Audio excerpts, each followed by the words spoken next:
ಶಿಕ್ಷಣ ಸೌರಭ ಕಾರ್ಯಕ್ರಮಕ್ಕೆ ಆತ್ಮೀಯ ಸ್ವಾಗತ ಕೋರ್ತಾ ಇದ್ದೇವೆ. ಇದು ಶೈಕ್ಷಣಿಕ ವಿಚಾರ ದೀವಿಗೆ. ಕಳೆದ ಹಲವು ವಾರಗಳಿಂದ ಶಿಕ್ಷಣಕ್ಕೆ ಸಂಬಂಧಪಟ್ಟ ಹಲವಾರು ವಿಷಯಗಳ ಬಗ್ಗೆ ನಾವು ಚರ್ಚೆ ಮಾಡ್ತಾ ಬಂದಿದ್ದೇವೆ. ಒಟ್ಟಿನಲ್ಲಿ ಮೂಲ ಆಶಯ ಇಲಾಖೆಯದಿಷ್ಟೇ.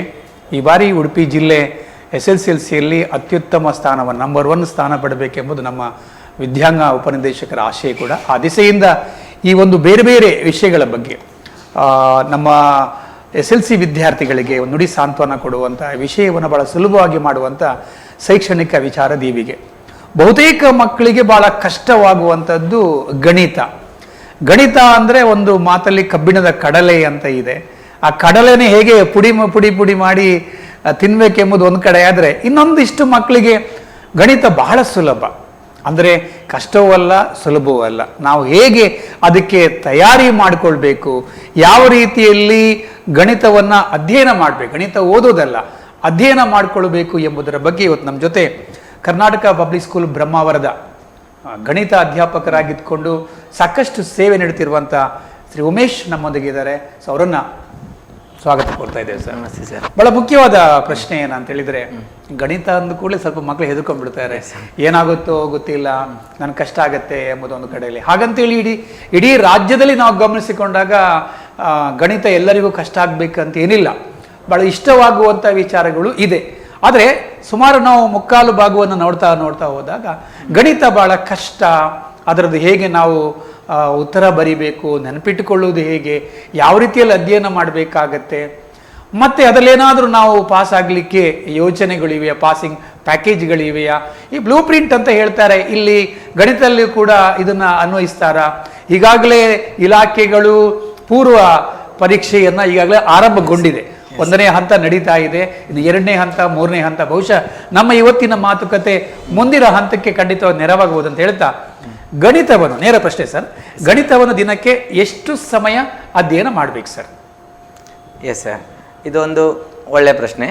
ಯಾಕಂದರೆ ಗಣಿತ ಇಂತಿಷ್ಟೇ ಟೈಮ್ ಅಂತ ಹೇಳಿಕ್ಕಾಗಲ್ಲ ಸರ್. ಕೆಲವು ಮಕ್ಕಳಿಗೆ ಗಣಿತ ತುಂಬ ಇಷ್ಟ. ಸೊ ಗಣಿತದಲ್ಲಿ ಒಳ್ಳೆ ಸ್ಕೋರನ್ನು ಮಾಡೋರು ಇದ್ದಾರೆ ನಮ್ಮಲ್ಲಿ. ಬಟ್ ನಾನು ಹೇಳೋದೇನೆಂದರೆ 6 ಸಬ್ಜೆಕ್ಟಿಗೂ ಇಂಪಾರ್ಟೆನ್ಸ್ ಕೊಡಬೇಕು. ಕೆಲವೊಮ್ಮೆ ಗಣಿತನೇ ಜಾಸ್ತಿ ಓದೋರಿದ್ರೆ ತುಂಬ ಕಷ್ಟ ಆಗಿಬಿಡುತ್ತೆ ಬೇರೆ ಸಬ್ಜೆಕ್ಟಿಂದ. ಸೊ ಹಾಗಾಗಿ ದಿನಕ್ಕೆ ಅಟ್ಲೀಸ್ಟ್ 1 ಅವರ್ ಆದರೂ ಅವರು ಬರೆದು ಲೆಕ್ಕಗಳನ್ನು ಕಲಿತ್ರೆ ತುಂಬ ಉತ್ತಮ ಅಂತ ಅನಿಸುತ್ತೆ. ಸಾಧ್ಯವಾದರೆ ಅದರ್ ಸಬ್ಜೆಕ್ಟ್ ಏನಾದರೂ ಈಸಿ ಇದ್ದರೆ ಅವರು 1.5 ಅವರ್ ಏನಾದರೂ ಟ್ರೈ ಮಾಡ್ಬೋದು. ಅಟ್ಲೀಸ್ಟ್ ಮಿನಿಮಮ್ ಅವರು 1 ಗಂಟೆ ಆದರೂ ಮೀಸಲಿಡಲೇಬೇಕಾಗತ್ತೆ ದಿನಕ್ಕೆ. ಖಂಡಿತವಾಗಿ. ಅಂದರೆ 1 ಗಂಟೆ ಅಧ್ಯಯನ. Yes sir. ಬಹಳ ಮುಖ್ಯವಾಗಿ ಗಮನಿಸ್ಕೊಳ್ಳೋಕೆ ಸರ್ ಹೇಳಿದ ಮಾತು, ಬಹುತೇಕ ಮಂದಿ ಓದುದು ಇದು ಹಾಗಲ್ಲ. ದಿನಕ್ಕೆ ಕನಿಷ್ಠ 1 ಗಂಟೆ ಆದರೂ ಅಧ್ಯಯನ ಮಾಡಿದರೆ ಗಣಿತ ಸುಲಭ ಆಗಲಿಕ್ಕೆ ಮೊದಲ ಮೆಟ್ಟಿಲು ಹೇಳುವಂಥ. 2ನೇ ಪ್ರಶ್ನೆ, ಈ ಪಾಠವಾರು ಬೇರೆ ಬೇರೆ ಇದು ಅಂಕ ಗಣಿತ, ಬೀಜ ಗಣಿತ, ರೇಖಾ ಗಣಿತ ಅಂತಿದೆ.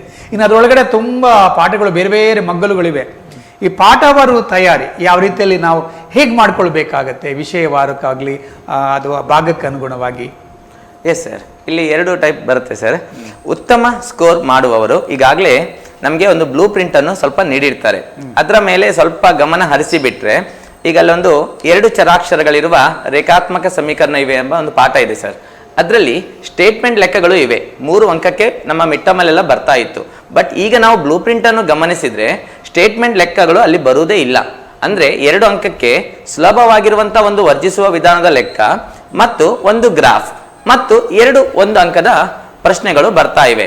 ಇದರಿಂದ ನಮ್ಗೆ ಏನು ತಿಳಿತಾ ಇದೆ ಅಂದರೆ, ಅಲ್ಲಿ ಬರುವಂಥ ಸ್ಟೇಟ್ಮೆಂಟ್, ಈ ವರ್ಡಿಂಗ್ಸ್ ಪ್ರಾಬ್ಲಮ್ ಏನಿದೆಯೋ ಅದರ ಮೇಲೆ ನಾವು ಹೆಚ್ಚು ಫೋಕಸ್ ಮಾಡುವ ಅವಶ್ಯಕತೆ ಬೀಳುವುದಿಲ್ಲ. ಈ ಥರ ನಾವು ಮೊದಲು ಮಾಡಬೇಕಾದ ಕೆಲಸ, ಪ್ರತಿ ಪಾಠದಿಂದ ಏನು ಕಲಿಕಾಂಶಗಳಿವೆ, ಅಟ್ಲೀಸ್ಟ್ ಎಕ್ಸಾಮಲ್ಲಿ ಯಾವುದನ್ನು ಕೇಳುವ ಚಾನ್ಸಸ್ ಇದೆ, ಈ ಥರ ನಾವು ಪಾಠ ಮಾಡ್ತಾ ಟಿಪ್ಪಣಿ ಮಾಡಿಕೊಂಡು ಹೋಗಬೇಕಾಗತ್ತೆ. ಈಗಾಗಲೇ ನಮಗೆ ಗೊತ್ತಿದೆ, ಕೆಲವು ಪಾಠಗಳಲ್ಲಿ 1 ವರ್ಡ್ ಆನ್ಸರೇ ಬರುವುದಿಲ್ಲ.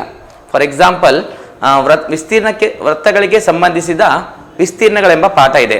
ಅದರಲ್ಲಿ ಕೇವಲ ಆ ಪಾಠಕ್ಕಿರುವುದೇ 3 ಅಂಕ. ಸೊ ಹಾಗಾಗಿ ನಾವಲ್ಲಿ ಹೆಚ್ಚು ಸಮಯವನ್ನು ವೇಸ್ಟ್ ಮಾಡಬಾರ್ದು.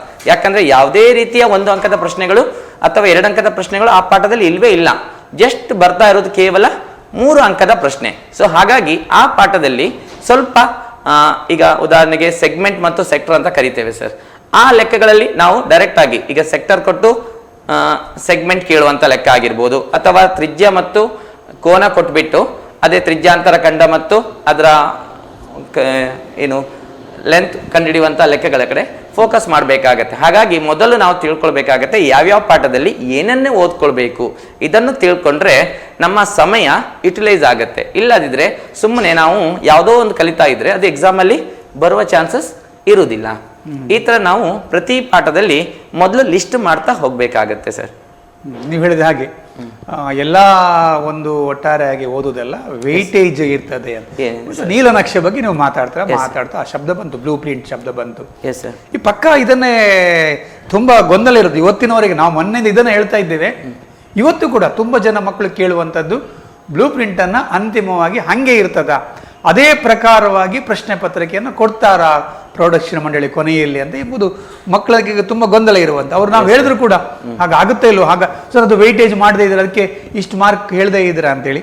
ಬಟ್ ನೀವು ಹೇಳಿದ್ರಿ ಇವತ್ತು ಕಲಿಕಾಂಶಗಳು ಅಂದ್ರೆ ಯಾವ ಪಾಠಕ್ಕೆ ಎಷ್ಟು ಅಂಕವಿದನ್ನ ಗೊತ್ತುಪಡಿಸಿಕೊಂಡು ಅದಕ್ಕೆ ಅನುಗುಣವಾಗಿ ನೀವು ಓದಿದರೆ ನಿಮ್ಮ ಸಮಯ ವ್ಯರ್ಥ ಆಗೋದಿಲ್ಲ, ಉಳಿತಾಯ ಆಗ್ತದೆ ಮತ್ತು ಅಂಕಗಳು ಕೂಡ ಹೆಚ್ಚು ಮಾರ್ಕ್ ಅನ್ನ ತಗೊಳ್ಳಿಕ್ಕೆ ಆಗುತ್ತೆ. ಈಗ ನನ್ನ ಮತ್ತೆ ಪ್ರಶ್ನೆ ಅದೇ, ಬ್ಲೂ ಪ್ರಿಂಟ್ ಅನ್ನ ಪಕ್ಕ ಫಾಲೋ ಮಾಡ್ತಾರಾ? ಎಸ್ ಸರ್, ಈ ಬಾರಿ ಇಲಾಖೆ ಏನು ಡಿಸೈಡ್ ಮಾಡಿದೆ ಅಂದ್ರೆ ಅವರಿಗೆ ಮಕ್ಕಳು ಹೆಚ್ಚಿನ ಸಂಖ್ಯೆಯಲ್ಲಿ ಪಾಸ್ ಆಗಬೇಕು ಅಂತ ಇಲಾಖೆ ಆಶಯ ಇದೆ ಸರ್. ಸೊ ಹಾಗಾಗಿ ಡೆಫಿನೆಟ್ ಆಗಿ ಅವರು ಇಷ್ಟರವರೆಗೆ ಬ್ಲೂ ಪ್ರಿಂಟ್ ಕೊಡದೇ ಇರುವವರು ಈ ಸಲ ಬ್ಲೂ ಪ್ರಿಂಟ್ ಕೊಟ್ಟಿದ್ದಾರೆ. ಎಲ್ಲಾ ತರಬೇತಿ ಟೀಚರ್ಗೆ ಕೊಟ್ಟಿದ್ದಾರೆ. ಬ್ಲೂ ಪ್ರಿಂಟ್ ಪಕ್ಕ ಈ ಸಲ ಬರ್ತಾ ಇದೆ, ಅದರ ಬಗ್ಗೆ ಡೌಟೇ ಬೇಡ ಅಂತ ಹೇಳಿಬಿಟ್ಟಿದ್ದಾರೆ. ಸೊ ಹಾಗಾಗಿ ನೀವು ಆ ಬ್ಲೂ ಪ್ರಿಂಟ್ ಅನ್ನು 100% ಈ ಬಾರಿ ನಂಬುವ ಚಾನ್ಸಸ್ ಇದೆ ಸರ್. ಖಂಡಿತವಾಗಿ ನಂಬಬಹುದು. ಸ್ವಲ್ಪ ಮಾಹಿತಿ ಏನಾದ್ರೂ ನಿಮ್ಮ ಹತ್ರ ಇದ್ರೆ ಕೊಡ್ಬೋದು ಬ್ಲೂ ಪ್ರಿಂಟ್ ಬಗ್ಗೆ, ಯಾವ ರೀತಿಯಲ್ಲಿ ಇದೆ ಅಂತ ಹೇಳಿ. ಎಸ್ ಸರ್, ಈಗಾಗಲೇ ಬ್ಲೂ ಪ್ರಿಂಟ್ ಅಲ್ಲಿ ಈಗ 1ನೇ ಪಾಠ ಯಾವುದು ಅಂತಂದ್ರೆ ವಾಸ್ತವ ಸಂಖ್ಯೆಗಳು, ರಿಯಲ್ ನಂಬರ್ಸ್ ಅಂತ ಕರಿತೇವೆ ಸರ್. ಆ ಪಾಠಕ್ಕೆ ವೇಟೇಜ್ ಇರೋದು ಕೇವಲ 5 ಮಾರ್ಕ್. ಸೊ ಹಾಗಾಗಿ ಅಲ್ಲಿ ನಾವು ಗಮನಿಸಬೇಕಾಗತ್ತೆ 1 ಅಂಕದ ಒಂದೇ ಪ್ರಶ್ನೆ ಬರೋದು. ಹಾಗಾಗಿ 2 ಅಂಕದ 2 ಪ್ರಶ್ನೆ. ಈಗಾಗಲೇ ನಮ್ಮ ವಿದ್ಯಾರ್ಥಿಗಳಿಗೆ ಗೊತ್ತಿದೆ ವಾಸ್ತವ ಸಂಖ್ಯೆಯಲ್ಲಿ ಹೆಚ್ಚಾಗಿ ಅಭಾಗಲಬ್ಧ ಸಂಖ್ಯೆ ಎಂದು ಸಾಧಿಸುವಂತ ಒಂದು ಲೆಕ್ಕ ಇದೆ 2 ಮಾರ್ಕ್ಸ್ಗೆ. ಅದು ಹೆಚ್ಚಾಗಿ ರಿಪೀಟ್ ಆಗ್ತಾನೆ ಇದೆ. ಹಾಗಾಗಿ ಅದನ್ನೊಂದು ಕನ್ಫರ್ಮ್ ಅಂತ ಅವರು ತಿಳ್ಕೊಳ್ಬಹುದು ಸರ್ ಅದರಲ್ಲಿ. ಹಾಗೇನೆ ಮತ್ತೆ ಇನ್ನೊಂದು ಈ ಮಾಸ ಮತ್ತು ಲಾಸ, ಮಹತ್ತಮ ಸಾಮಾನ್ಯ ಅದ್ರ ಮೇಲೆ ಒಂದು 2 ಮಾರ್ಕ್ಸ್ ಕ್ವಶನ್ ಡೆಫಿನೆಟ್ಲಿ. ಇಲ್ಲಿ 3 ಅಂಕದ ಪ್ರಶ್ನೆನೂ ಇಲ್ಲ ಸರ್, 4 ಅಂಕದ ಪ್ರಶ್ನೆನೂ ಇಲ್ಲ. ಸೊ ಹಾಗಾಗಿ 5 ಮಾರ್ಕಿಗೆ ಆ ಪಾಠ ಫಿಕ್ಸ್ ಆಗಿರುತ್ತೆ.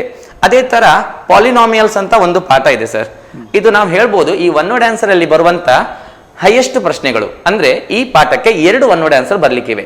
ಅಂದ್ರೆ ಒಂದು ಮಲ್ಟಿಪಲ್ ಚಾಯ್ಸ್, ಇನ್ನೊಂದು ಆಬ್ಜೆಕ್ಟಿವ್ ಟೈಪ್ಸ್. ನಮ್ಮಲ್ಲಿ 5 ಪಾಠ ಇದೆ. ಆ 5 ಪಾಠದಲ್ಲಿ 2 ಒನ್ ವರ್ಡ್ ಆನ್ಸರ್. ಅಂದ್ರೆ ನಾವು 5 ಪಾಠವನ್ನು ನೋಡ್ಕೊಂಡ್ಬಿಟ್ರೆ 10 ಒನ್ ವರ್ಡ್ ಆನ್ಸರ್ಗೆ ರೆಡಿ ಆಗಿ ಬಿಡ್ತೇವೆ. ಆ ಪಾಠಗಳು ಯಾವ್ದಂತ ಬೇಕಾದ್ರೆ ಈಗಲೇ ಹೇಳ್ಬೋದು ಸರ್. ಪಾಲಿನಾಮಿಯಲ್ಸ್ ಅಂತ ಕರಿತೇವೆ. ಅದಾದ್ಮೇಲೆ 2 ಚರಾಕ್ಷರಗಳಿರುವಂತ ರೇಖಾತ್ಮಕ ಸಮೀಕರಣ, ಪ್ಯಾರಾಫ್ಲೀನರ್ ಇಕ್ವೇಶನ್ ಇನ್ 2 ವೇರಿಯೇಬಲ್ಸ್. ಹಾಗೇನೆ ಸಮಾಂತರ ಶ್ರೇಣಿ, ಅರಿಥಮೆಟಿಕ್ ಪ್ರೋಗ್ರೆಷನ್ ಅಂತ ಈ ಪಾಠದಿಂದ 2 ಒನ್ ವರ್ಡ್ ಆನ್ಸರ್ ಬರ್ಲಿಕ್ಕಿವೆ. ಹಾಗೇನೆ ಟ್ರಯಾಂಗಲ್ಸ್, ನಮ್ಮ ತ್ರಿಭುಜಗಳು ಅಂತ ಏನಿದೆ ಈ ಪಾಠದಿಂದ 2 ಒನ್ ವರ್ಡ್ ಆನ್ಸರ್ ಬರ್ಲಿಕ್ಕಿದೆ. ಹಾಗೇನೆ ಲಾಸ್ಟ್ ಪಾಠ ಮೇಲ್ಮೈ ವಿಸ್ತೀರ್ಣ ಮತ್ತು ಘನಫಲ. ಈ 5 ಪಾಠವನ್ನು ನಾವು 1 ಮಾರ್ಕಿನ ಅಂಕಕ್ಕೆ ಸ್ವಲ್ಪ ಜಾಸ್ತಿ ಪ್ರಿಫರೆನ್ಸ್ ಕೊಡಬೇಕಾಗತ್ತೆ. ಯಾಕಂದ್ರೆ ಪ್ರತಿ ಪಾಠದಿಂದ 2 ಒನ್ ವರ್ಡ್ ಆನ್ಸರ್ ಬರ್ತಾ ಇವೆ ಅಂದ್ರೆ ಬರುವಂತ 16 1 ಮಾರ್ಕಿನ ಪ್ರಶ್ನೆಯಲ್ಲಿ 10 1 ಮಾರ್ಕಿನ ಪ್ರಶ್ನೆಗಳೇ ಡೈರೆಕ್ಟ್ ಆಗಿ ಈ 5 ಪಾಠದಿಂದ ಸಿಕ್ಬಿಡ್ತವೆ ನಮ್ಗೆ. ಇನ್ನು ಉಳಿದದ್ದೇ 6 ಒನ್ ವರ್ಡ್ ಆನ್ಸರ್ ಅಷ್ಟೇ ನಮ್ಗೆ. ಸೊ ಅದು ಕೆಲವೊಂದು ಬ್ಲೂ ಪ್ರಿಂಟ್ ಪ್ರಕಾರ ನೋಡಿದ್ರೆ ಖಂಡಿತವಾಗಿ ಚೆನ್ನಾಗಿ ಅರ್ಥ ಆಗುತ್ತೆ ಸರ್. ಹಾಗಾಗಿ ನಾವು ಮೊದಲು ಈ ಬಾರಿ ಬ್ಲೂ ಪ್ರಿಂಟ್ ಅನ್ನು ಸ್ವಲ್ಪ ಫಾಲೋ ಅಪ್ ಮಾಡೋದು ತುಂಬಾ ಉತ್ತಮವಾಗಿರುತ್ತೆ. ಹಾಗೇನೆ ನಮ್ಗೆ 4 ಅಂಕದ ಪ್ರಶ್ನೆಗಳು ಬರುವಂತಹದ್ದು 4 ಯಾವ್ದೆಲ್ಲ ಬರುತ್ತೆ ಇದನ್ನು ನಾವು ಗಮನಿಸಬೇಕಾಗತ್ತೆ. ಹಾಗೇನೆ ಈ ಬಾರಿ ಗೌರ್ಮೆಂಟ್ ಇಷ್ಟರವರೆಗೆ ಏನ್ ಮಾಡ್ತಿತ್ತು ಅಂತ ಕೇಳಿದ್ರೆ ಇಲಾಖೆಗಳು 20 ಎಕ್ಸ್ಟ್ರಾ ಕೊಡ್ತಾ ಇತ್ತು. ಈ ಬಾರಿ 29, ಅಂದ್ರೆ 2 ಕ್ವಶನ್ಗೆ ಇಂಟರ್ನಲ್ ಚಾಯ್ಸ್ ಜಾಸ್ತಿ ಕೊಡ್ತಾ ಇದೆ. ಎಸ್ ಸರ್, ಇಷ್ಟರವರೆಗೆ 4 ಮಾರ್ಕ್ ಇದ್ರಲ್ಲಿ 1 ಪ್ರಶ್ನೆಗೆ ಇಂಟರ್ನಲ್ ಚಾಯ್ಸ್ ಇರ್ತಿತ್ತು. ಈ ಬಾರಿ 2 ಪ್ರಶ್ನೆಗಳಿಗೆ ಇಂಟರ್ನಲ್ ಚಾಯ್ಸ್ ಕೊಡ್ತಾ ಇದ್ದಾರೆ, ಅದು 4 ಅಂಕದ ಪ್ರಶ್ನೆಗಳಿಗೆ. ಸೊ ಹಾಗಾಗಿ ಅದು ಗುಡ್ ನ್ಯೂಸ್. ಏನಂದ್ರೆ ಆ ಪ್ರಮೇಯಕ್ಕೇನೆ ಚಾಯ್ಸ್ ಬರ್ತಾ ಇದೆ ಸರ್. ನಮ್ಮಲ್ಲಿ ಪ್ರಮೇಯ ಅಂತ ಬರ್ತವೆ 4, ಆ ಪ್ರಮೇಯಗಳಿಗೆ ಒಂದು ಇಂಟರ್ನಲ್ ಚಾಯ್ಸ್ ಇದೆ. ಹಾಗಾಗಿ ಅಲ್ಲೊಂದು ಗಮನಿಸಬೇಕು. ಮತ್ತು ಹೆಚ್ಚಿನ ವಿದ್ಯಾರ್ಥಿಗಳು ಈ 5 ಅಂಕದ ಪ್ರಶ್ನೆಗಳಿಗೆ ತಪ್ಪಾದ್ರೆ ಹೊರಟೋಗ್ಬಿಡುತ್ತೆ ಅಂತ ಭಯ ಇರ್ತಿತ್ತು. ಈ ಬಾರಿ ಗುಡ್ ನ್ಯೂಸ್ ಏನಂದ್ರೆ 5 ಅಂಕದ ಪ್ರಶ್ನೆಗಳಿಗೂ ಆಂತರಿಕ ಚಾಯ್ಸ್ ಅನ್ನು ನೀಡಿದ್ದಾರೆ ಸರ್. ಹಾಗಾಗಿ ಮಕ್ಕಳು ಮೇಲೆದು ಕಷ್ಟವಾ ಕೆಳಗೆದು ಕಷ್ಟವಾ, ಸುಲಭ ಯಾವ್ದಾಗತ್ತೆ ಅದನ್ನು ಆಯ್ಕೆ ಮಾಡಬಹುದು. ಹಾಗೇನೆ ಎಲ್ಲಾ ವಿದ್ಯಾರ್ಥಿಗಳು ಈಗಾಗಲೇ ಬ್ಲೂ ಪ್ರಿಂಟ್ ಅನ್ನು ನೋಡಿರ್ತಾರೆ ಸರ್. ಈಗ ಅವ್ರಿಗೆ ಒಂದು ಚಾನ್ಸ್ ಬ್ಲೂ ಪ್ರಿಂಟ್ ಮೇಲೆ ಬಂತಾ ಇಲ್ವಾ ಅಂತ ಇವತ್ತು ನಡೆದ ಎಕ್ಸಾಮ್ ಅನ್ನೇ ಹೌದು. ಒಂದ್ಸಲ ಕ್ರಾಸ್ ಚೆಕ್ ಮಾಡಿ ಬಿಟ್ರೆ ಅವ್ರಿಗೆ ತಿಳಿದು ಬಿಡುತ್ತೆ. ಇವತ್ತು ಮತ್ತೆ 2 ಪರೀಕ್ಷೆ ಇದೆ, ಇನ್ನೂ 2 ಪರೀಕ್ಷೆ ಇದೆ. ಹಾಗಾಗಿ ನಾನು ಹೇಳೋದಿಷ್ಟೇ, ಈ ಪರೀಕ್ಷೆನವರು ಒಂಥರ ಕೆಲವರಿಗೆ ಕೆಲವು ಏರಿಯಾದಲ್ಲಿ ಭಯ ಇರುತ್ತೆ ಸರ್. ಈಗ ಎಸ್ಪೆಷಲಿ ವರ್ಗ ಸಮೀಕರಣ ಅಂತ ಲೆಕ್ಕ ಇದೆ, ಮತ್ತು ಯಾವುದು ನಮ್ಮ ತ್ರಿಕೋನಮಿತಿ ಅಂತ ಒಂದು ಹೊಸ ಭಾಗ ಇದೆ ಸರ್, ಅಲ್ಲೆಲ್ಲ ಸ್ವಲ್ಪ ಭಯ ಆಗುತ್ತೆ ಅವರಿಗೆ. ಅಂದ್ರೆ ಕಲ್ತಿರ್ತಾರೆ, ಏನಾದ್ರೂ ಹೊರಗಿಂದ ಬರುತ್ತೇನೋ ಅಂತ ಭಯ.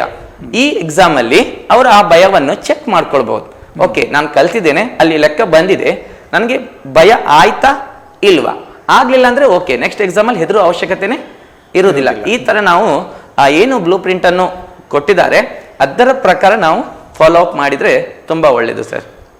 ಬಹಳ ಮುಖ್ಯವಾಗಿ ಅದನ್ನೇ ಇಲಾಖೆ ಹೇಳಿದ ಹಾಗೆ ಎಸ್ ಸರ್, ನೀಲನಕಾಶೆ ಅಥವಾ ಬ್ಲೂ ಪ್ರಿಂಟನ್ನು ಕರೆಕ್ಟಾಗಿ ಸರಿಯಾಗಿ ಅಧ್ಯಯನ ಮಾಡಿದರೆ ಈ ಬಾರಿ ಒಳ್ಳೆ ಅಂಕ ಪಡಿಬೋದು. ಮತ್ತು ಯಾರು ಕೂಡ ಫೈಲ್ ಆಗುವ ಚಾನ್ಸ್ ಇಲ್ಲ ಅಂತ ಅನಿಸುತ್ತೆ. ಅಷ್ಟು ವ್ಯವಸ್ಥೆಯನ್ನು ನಮ್ಮ ಇಲಾಖೆಯವರು ಮಾಡಿದ್ದಾರೆ. ಅದನ್ನು ನಾವು ಸರಿಯಾಗಿ ಬಳಸ್ಕೊಂಡ್ರೆ ಖಂಡಿತವಾಗಿ ಎಲ್ಲ ವಿಷಯಗಳಲ್ಲಿಯೂ ಕೂಡ ಅದನ್ನು ಒಳ್ಳೆಯ ಅಂಕವನ್ನು ಪಡೀಲಿಕ್ಕೆ ಖಂಡಿತ ಸಾಧ್ಯ ಇದೆ. ಇನ್ನೊಂದು ಈ ಪ್ರಮೇಯ ಮಕ್ಕಳು ಹೇಳ್ತಾ ಇರ್ತಾರೆ 2 ಪ್ರಮೇಯ 3 ಪ್ರಮೇಯ ಅಂತ ಹೇಳಿ. ಈ ಪ್ರಮೇಯ ನೆನ್ಪಿಟ್ಕೊಳ್ಳೋದು ಕೆಲವರಿಗೆ ಕಷ್ಟ. ಈಗ ಇಟ್ಕೊಳ್ಳೋ ಹಾಗೆ ಇಟ್ಕೊಳ್ತಾರೆ.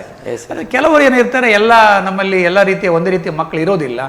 ಈ ಅತಿ ದೊಡ್ಡ ವಿದ್ಯಾರ್ಥಿಗಳು ನಾವು ಹೇಳ್ತೇವೆ, ಅತಿ ದೊಡ್ಡ ವಿದ್ಯಾರ್ಥಿಗಳು, ಸಾಮಾನ್ಯ ವಿದ್ಯಾರ್ಥಿಗಳು, ಬುದ್ಧಿವಂತ ಮತ್ತು ಅತಿ ಬುದ್ಧಿವಂತ. ಈ ಅತಿ ಬುದ್ಧಿವಂತ ಮತ್ತು ಸಾಮಾನ್ಯ ವಿದ್ಯಾರ್ಥಿ ಸಮಸ್ಯೆ ಇಲ್ಲ.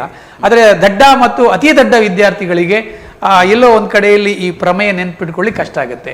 ಈ ಪ್ರಮೇಯ ನೆನ್ಪಿಟ್ಕೊಳ್ಳಿ ಏನಾದರೂ ನಿಮ್ದು ವಿಧಾನ ಏನಾದರೂ ಇದೆಯಾ, ಏನಾದರೂ ಮ್ಯಾಜಿಕ್ ಇದೆಯಾ ನೆನ್ಪಿಟ್ಕೊಳ್ಳಿಕ್ಕೆ? ಎಸ್ ಸರ್, ಈಗ ಪ್ರಮೇಯ ಮೊದಲು ನಾವು ಲಿಸ್ಟ್ ಮಾಡಿದಾಗೆ ವೃತ್ತದಲ್ಲಿ ಬರ್ತಿರುವ ಪ್ರಮೇಯ 2 ಇರುವುದು ಸರ್. 2ರಲ್ಲಿ ಒಂದು ಪ್ರಮೇಯ ಅಂತೂ 100% ಬರ್ತಾ ಇದೆ. ಬಟ್ ಆ 2 ಪ್ರಮೇಯಕ್ಕೆ ಹೆಚ್ಚಿನವರು ಕೀವರ್ಡ್ ಅಂತ ಕರಿತೇವೆ ಸರ್ ನಾವು. ಈಗ ಹೊರಬಿಂದು, ಈ ಪ್ರಮೇಯ ಹೊರಬಿಂದುಗೆ ಸಂಬಂಧಪಟ್ಟಂತೆ ಬಂದ್ರೆ ಈ ಪ್ರಮೇಯ ಕೀವರ್ಡ್ ಆಗಿರುತ್ತೆ. ಅಂದ್ರೆ ಇದು ಇನ್ನೊಂದು ಅವರಿಗೆ ಎಲ್ಲರಿಗೂ ಈ ಪ್ರಮೇಯ ಅಂದ್ರೆ ತುಂಬಾ ಇಷ್ಟ ಸರ್. ವೃತ್ತದಲ್ಲಿ ಹೊರಬಿಂದು ಪ್ರಮೇಯ ಬಂದ್ರೇನೆ ಬರೆಯೋರು ಹೆಚ್ಚಿನವರು. ಇನ್ನೊಂದು ಬರ್ತಾ ಇದೆ ಲಂಬ ಅಂತ ವರ್ಡ್ ಬರ್ತಾ ಇದೆ. ಈ 2 ಕೀವರ್ಡ್ ಗಳನ್ನು ಕರೆಕ್ಟ್ ಆಗಿ ನೆನ್ಪಿಟ್ಕೊಂಡ್ಬಿಟ್ರೆ ಪ್ರಮೇಯಗಳು ಅದಲು ಬದಲಾಗುವುದು ತಪ್ಪುತ್ತೆ ಅವರಿಗೆ. ಯಾಕಂದ್ರೆ ಈ ಹೊರಬಿಂದು ಪ್ರಮೇಯ ಕೇಳಿದಾಗ ಲಂಬ ಬರ್ದೆವು, ಲಂಬ ಪ್ರಮೇಯ ಕೇಳಿದಾಗ ಹೊರಬಿಂದು ಬರ್ದ್ಬಿಟ್ಟೆವು, ಈ ತರ ಆಗುವುದನ್ನು ತಪ್ಪಿಸಬೇಕಾದ್ರೆ ಮೊದಲು ಈ ಕೀವರ್ಡ್, ಈ ಕ್ವಶನ್ ಪೇಪರ್ ನಾನಾಗಿದ್ರೆ ವಿದ್ಯಾರ್ಥಿ ಆಗಿದ್ರೆ ಮೊದಲು ಮಾಡ್ತಿರುವ ಕೆಲಸ ಕ್ವಶನ್ ಪೇಪರ್ ಅಲ್ಲಿ ಅಂಡರ್ಲೈನ್ ಮಾಡ್ತಾ ಇದ್ದೆ. ಎಲ್ಲಾರು ಹೊರಬಿಂದು ವರ್ಡ್ ಇದೆಯಾ, ಲಂಬ ವರ್ಡ್ ಇದೆಯಾ, ಇದನ್ನು ನೋಡ್ಕೊಂಡು ನಾನು ಚಿತ್ರವನ್ನು ಬಿಡಿಸ್ತಿದ್ದೆ. ಯಾಕಂದ್ರೆ ಒಂದು ವೃತ್ತದಲ್ಲಿ ಲಂಬ ಅಂದ ತಕ್ಷಣ ಸ್ಟ್ರೇಟ್ ಆಗಿ ಬಿಡಿಸ್ಲಿಕ್ಕೆ ಬರುತ್ತೆ ಸರ್, ಈಸಿಯಾಗಿ ಗೊತ್ತಾಗುತ್ತೆ. ಇನ್ನು ಹೊರಬಿಂದು ಅಂದ್ರೆ ಒಂದು ವೃತ್ತದಿಂದ ಹೊರಗಡೆ ಒಂದು ಬಿಂದು ಇದೆ ಅಂತ ಗೊತ್ತಾದ್ರೆ ಸಾಕು, ಮಕ್ಕಳು 100% ಆ ಪ್ರಮೇಯವನ್ನು ಬರೀತಾರೆ. ಯಾಕಂದ್ರೆ 2 ಪ್ರಮೇಯಗಳು ತುಂಬಾ ಚಿಕ್ಕದಾಗಿರುತ್ತೆ, 3 ಅಂಕಕ್ಕೆ ಬಂದೇ ಬರುತ್ತೆ. ಆದ್ರೆ ಇಲ್ಲೊಂದು ಗಮನಿಸಬೇಕು, ಇಂಟರ್ನಲ್ ಚಾಯ್ಸ್ ಇರುವುದಿಲ್ಲ. ಈ 3 ಅಂಕದ ಪ್ರಶ್ನೆಗಳಲ್ಲಿ ಪ್ರಮೇಯಗಳಲ್ಲಿ ಇಂಟರ್ನಲ್ ಚಾಯ್ಸ್ ಇರುವುದಿಲ್ಲ. ಹಾಗಾಗಿ ರಿಸ್ಕ್ ತಗೊಳ್ಳೋದು ಬದಲು 2 ಪ್ರಮೇಯಗಳನ್ನು ಬರೆದು ಪ್ರಾಕ್ಟೀಸ್ ಮಾಡಿಟ್ಕೊಂಡ್ರೆ ತುಂಬಾ ಉತ್ತಮ. ಇನ್ನು 4 ಅಂಕದ ಪ್ರಮೇಯಗಳನ್ನು ಗಮನಿಸಿದ್ರೆ 4 ಪ್ರಮೇಯ ಇದೆ. ಎಲ್ಲರ ಏನು ಅಂತಂದ್ರೆ ಆಶಯ ಸರ್ ಫಸ್ಟ್ 2 ಕಲ್ತ್ರೆ ಸಾಕ, ಎಲ್ಲರ ತಲೆಯಲ್ಲಿ ಅದೇ ಬಂದ್ಬಿಟ್ಟಿದೆ. ನಾವು ಹೇಳಿದ್ರು ಅವರು ಮುಂದಕ್ಕೆ ಹೋಗ್ತಾ ಇಲ್ಲ. ನಾನು ಹೇಳೋದು ಸ್ಕೋರ್ ಮಾಡುವವರು ಮಾತ್ರ ಅಟ್ಲೀಸ್ಟ್ 3 ಪ್ರಮೇಯಗಳನ್ನಾದ್ರೂ ಕಲಿಲೇಬೇಕಾಗತ್ತೆ. ಕೋನ ಎ ಪ್ರಮೇಯ ಅಂತ ಇದೆ, ತೇಲ್ಸನ ಪ್ರಮೇಯ ಅಂತ ಕರಿತೇವೆ. ಅದರ ಜೊತೆಗೆ ಎಸ್ ಅಥವಾ ಇನ್ನೊಂದು ಪ್ರಮೇಯ ಇದೆ. ಇದರಲ್ಲಿ ಯಾವ್ದಾದ್ರು ಒಂದನ್ನು, ಒಟ್ಟು 3 ಪ್ರಮೇಯವನ್ನು ನಾವು ರೆಡಿ ಮಾಡಿದ್ರೆ ಏನಾಗತ್ತೆ, ಪ್ರಮೇಯದಿಂದ ಮಾರ್ಕ್ ಲೂಸೇ ಆಗಲ್ಲ ಸರ್. ಒಟ್ಟು ಪ್ರಮೇಯಕ್ಕೆ 7 ಅಂಕ ಇದೆ. ಚಿತ್ರ, ದತ್ತ ಎಲ್ಲ ಸರಳವಾಗಿದೆ ಪ್ರಮೇಯದಲ್ಲಿ. ಅದು ಎಸ್ಪೆಷಲಿ ಮಕ್ಕಳು ತೇಲ್ಸನ ಪ್ರಮೇಯ ತುಂಬಾ ಇಷ್ಟಪಡ್ತಾರೆ. ಈ ಬಾರಿ ಇವತ್ತು ಬಂದದ್ದೇ ಅದೇ ಪ್ರಮೇಯ. ಸೊ ಹಾಗಾಗಿ ತುಂಬಾ ಖುಷಿಯಾಗಿದೆ. ಹೆಚ್ಚಿನವ್ರ ಪ್ರಮೇಯವನ್ನು ಬರ್ದಿದ್ದಾರೆ ಸರ್ ಈ ಸಲ.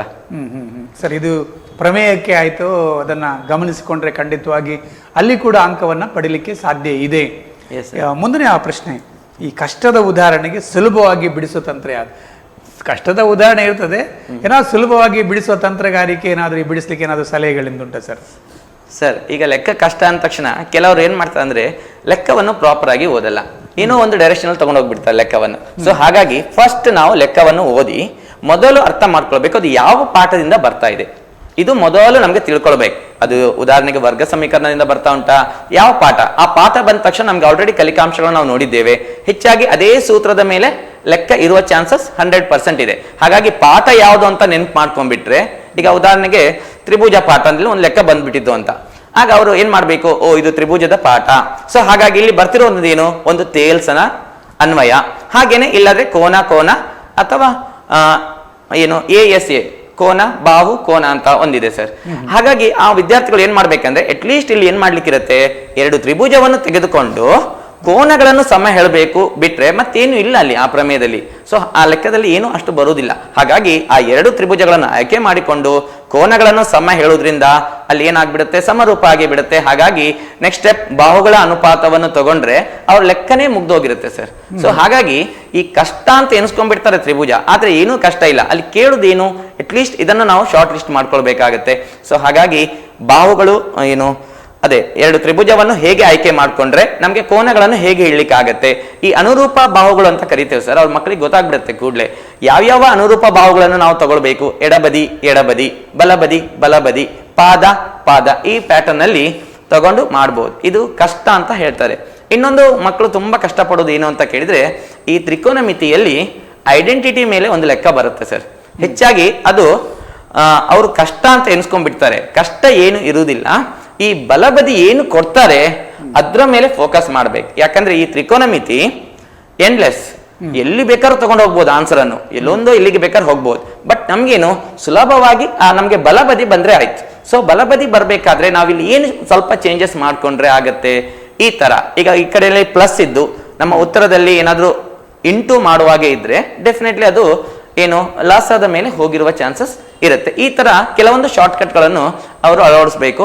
ನೋಡಿದ ತಕ್ಷಣ ಹೆದರ್ಕೊಳ್ಳೋದಂತಲ್ಲ, ಆ ಲೆಕ್ಕವನ್ನು ಆರಾಮಾಗಿ ಅದು ಯಾವ ಪಾಠ, ಯಾವ ಟೈಪಲ್ಲಿ ಯಾವ ಫಾರ್ಮುಲಾ ಹಾಕಬೇಕು ಅಥವಾ ಯಾವ ಸ್ಟೆಪ್ಗಳನ್ನು ಹಾಕಿದ್ರೆ ಬರುತ್ತೆ, ಈ ತರ ನಾವು ಹಂತ ಹಂತವಾಗಿ ನಾವು ಥಿಂಕ್ ಮಾಡ್ತಾ ಹೋದ್ರೆ ಡೆಫಿನೆಟ್ಲಿ ಅದು ಸುಲಭ ಆಗಿ ಬಿಡುತ್ತೆ ಸರ್.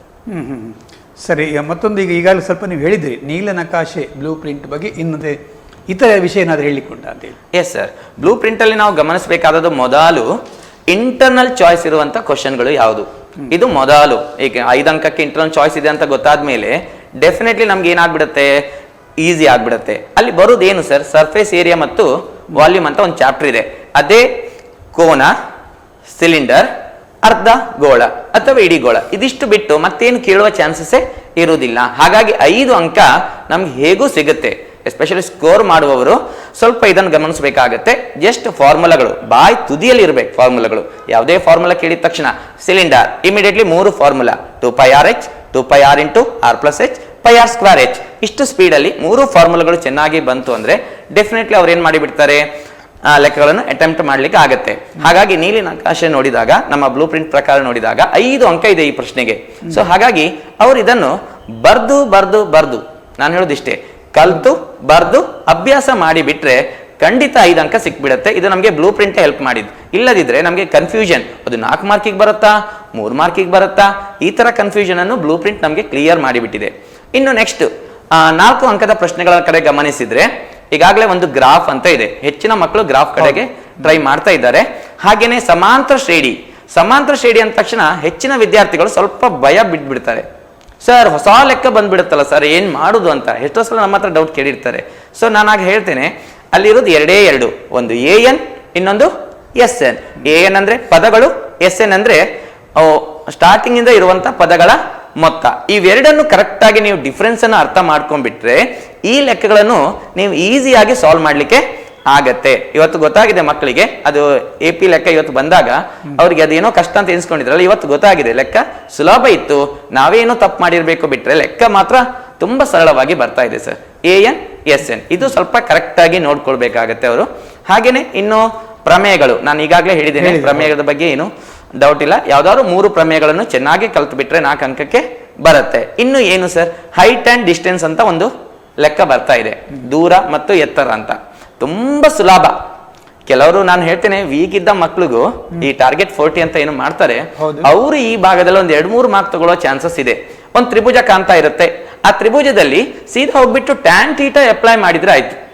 ಆ ಮಕ್ಕಳಿಗೆ ಐಡಿಯಾ ಇರುತ್ತೆ, ಟ್ಯಾನ್ ಥೀಟಾ ಅದು ಅಲ್ಲಿ 30 ಡಿಗ್ರಿ ಕೊಡ್ತಾರ, 60 ಡಿಗ್ರಿ ಕೊಡ್ತಾರೆ, ಇದನ್ನ ನೋಡ್ಕೊಂಡ್ಬಿಟ್ರೆ ಈಸಿಯಾಗಿ ಸ್ಕೋರ್ ಮಾಡ್ಬೋದು. ಆದ್ರೆ ಈ ವಿದ್ಯಾರ್ಥಿಗಳು ಸ್ವಲ್ಪ ಭಯ ಬಿದ್ದು ಬಿಡ್ತಾರೆ, ಸರ್ ಅದು ಕಷ್ಟ ಆಗತ್ತೆ. ಹಾಗೇನಿಲ್ಲ, ಇಂಥದ್ದೊಂದು 3 ಲೆಕ್ಕ ನೀವು ಸಾಲ್ವ್ ಮಾಡಿ ಬಿಟ್ರೆ, ಈಗಾಗಲೇ ಪ್ರಿಪರೇಟರಿ 1 ಬರ್ಲಿಕ್ಕಿದೆ, 2 ಬರ್ಲಿಕ್ಕಿದೆ, ಅಷ್ಟರೊಳಗೆ ನಿಮ್ಗೆ ಭಯ ಹೊರಟೋಗುತ್ತೆ. ಹಾಗಾಗಿ ನಾನು ಹೇಳುದು, ಈ 4 ಅಂಕದಲ್ಲಿ ಎತ್ತರ ಮತ್ತು ದೂರದ ಲೆಕ್ಕಗಳಿಗೂ ಇಂಪಾರ್ಟೆನ್ಸ್ ಕೊಡಿ ಅಂತ ನಾವು ಹೇಳ್ತೇವೆ.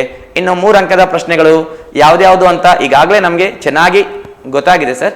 ಬಟ್ ಅದರಲ್ಲೂ ಕೆಲವು ಕಷ್ಟ ಅಂತ ಹೇಳುವವರಿದ್ದಾರೆ. ಎಸ್ಪೆಷಲಿ ತ್ರಿಭುಜನೆ, ಪುನಃ ಹೇಳ್ತೇವೆ, ಆ ತ್ರಿಭುಜಕ್ಕೆ ಸಂಬಂಧಪಟ್ಟ ಲೆಕ್ಕಗಳ ಬಗ್ಗೆ ಈ ಸಲ ಭಯ ಬೇಕಾಗಿಲ್ಲ. ಜಸ್ಟ್ ಎ ಅಥವಾ ಎ ಮೇಲೆ ಅದು ಲೆಕ್ಕ ನಿಮ್ಗೆ ಸಾಲ್ವ್ ಆಗಿ ಬಿಡುತ್ತೆ, ಇಲ್ಲದ ತೇಲ್ಸನ ಅನ್ವಯ ಲೆಕ್ಕ ಬರುತ್ತೆ. ಇದಿಷ್ಟು ಮತ್ತೆ ಎಲ್ಲಾ ಲೆಕ್ಕಗಳು ಹೆಚ್ಚಿನ ವಿದ್ಯಾರ್ಥಿಗಳಿಗೆ ಚೆನ್ನಾಗಿ ಮಾಡ್ಲಿಕ್ಕೆ ಬರುತ್ತೆ ಸರ್. ಹಾಗಾಗಿ ಬ್ಲೂ ಪ್ರಿಂಟ್ ಅನ್ನೋದು ತುಂಬಾನೇ ಇಂಪಾರ್ಟೆಂಟ್. ಒಂದ್ ರೀತಿಯಲ್ಲಿ ಪಂಚಾಂಗ ಇದ್ದಂಗೆ ಇದನ್ನ ಇಟ್ಕೊಂಡು ಕಲ್ತ್ರೆ ಮಾತ್ರ ಹೆಚ್ಚು ಗಾಬರಿ ಬೀಳುವುದಿಲ್ಲ. ನಿಮ್ಮ ಒಟ್ಟು ಮಾತಿನ ತಾತ್ಪರ್ಯ ಕಂಡಾಗ ಉಮೇಶ್ವರ್ ಹೇಳಿದ ಹಾಗೆ ನೀವು ಈ ನೀಲನಕಾಶ ಅಥವಾ ಬ್ಲೂ ಪ್ರಿಂಟ್ ಅನ್ನ ಇಟ್ಕೊಂಡು ಸರಿಯಾಗಿ ಅಧ್ಯಯನ ಮಾಡ್ತಾ ಹೋದ್ರೆ ನಿಮ್ಗೆ ಒಂದು ಹೊರೆ ಆಗುವುದಿಲ್ಲ. ಅದು ಎಲ್ಲ ವಿಷಯಕ್ಕೂ ಅನ್ವಯಿಸ್ತದೆ. ಈ ಹಿಂದೆ ಕೂಡ ನಾವು ಮತ್ತೆ ಮಾಡಿತ್ತು. ಆದರೂ ಕೂಡ ಯಾಕೋ ನೀವು ತುಂಬ ಮಕ್ಕಳನ್ನ ಪ್ರಶ್ನೆ ಮಾಡಿದಾಗ ಅವ್ರ ಅದ್ರ ಬಗ್ಗೆ ತುಂಬ ಅಸಡ್ಡೆ ಮಾಡಿದಾಗೆ, ಅದೇ ರೀತಿ ಇರುತ್ತೋ ಇಲ್ಲೋ, ಹಾಗಾಗುತ್ತೋ ಇಲ್ಲೋ ಅನುಮಾನ ಹೀಗೆ ಇದ್ದಿರುತ್ತದೆ. ಆದರೆ ಈಗ ಸರ್ ಏನು ಹೇಳಿದ್ದಾರೆ ನೋಡಿ, ಅದೇ ರೀತಿಯಲ್ಲಿ 5 ಅಂಕಗಳು 4 ಅಂಕದ್ದು ಪ್ರಮೇಯ ಇವೆಲ್ಲವನ್ನ ಗ್ರಾಫ್ ಲೆಕ್ಕ ಇರ್ಬೋದು, ಇವೆಲ್ಲವನ್ನ ನೀವು ಒಂದು ಕ್ರಮಬದ್ಧವಾಗಿ ಮತ್ತು ನೀಲನಕಾಶೆಗೆ ಅನುಗುಣವಾಗಿ ಅಧ್ಯಯನ ಮಾಡಿದ್ರೆ ಖಂಡಿತವಾಗಿ 40 ಅಂಕಕ್ಕೆ ಏನು ಸಮಸ್ಯೆ ಇಲ್ಲ ಅಂತ ಅವ್ರು ಹೇಳಿದ್ರು.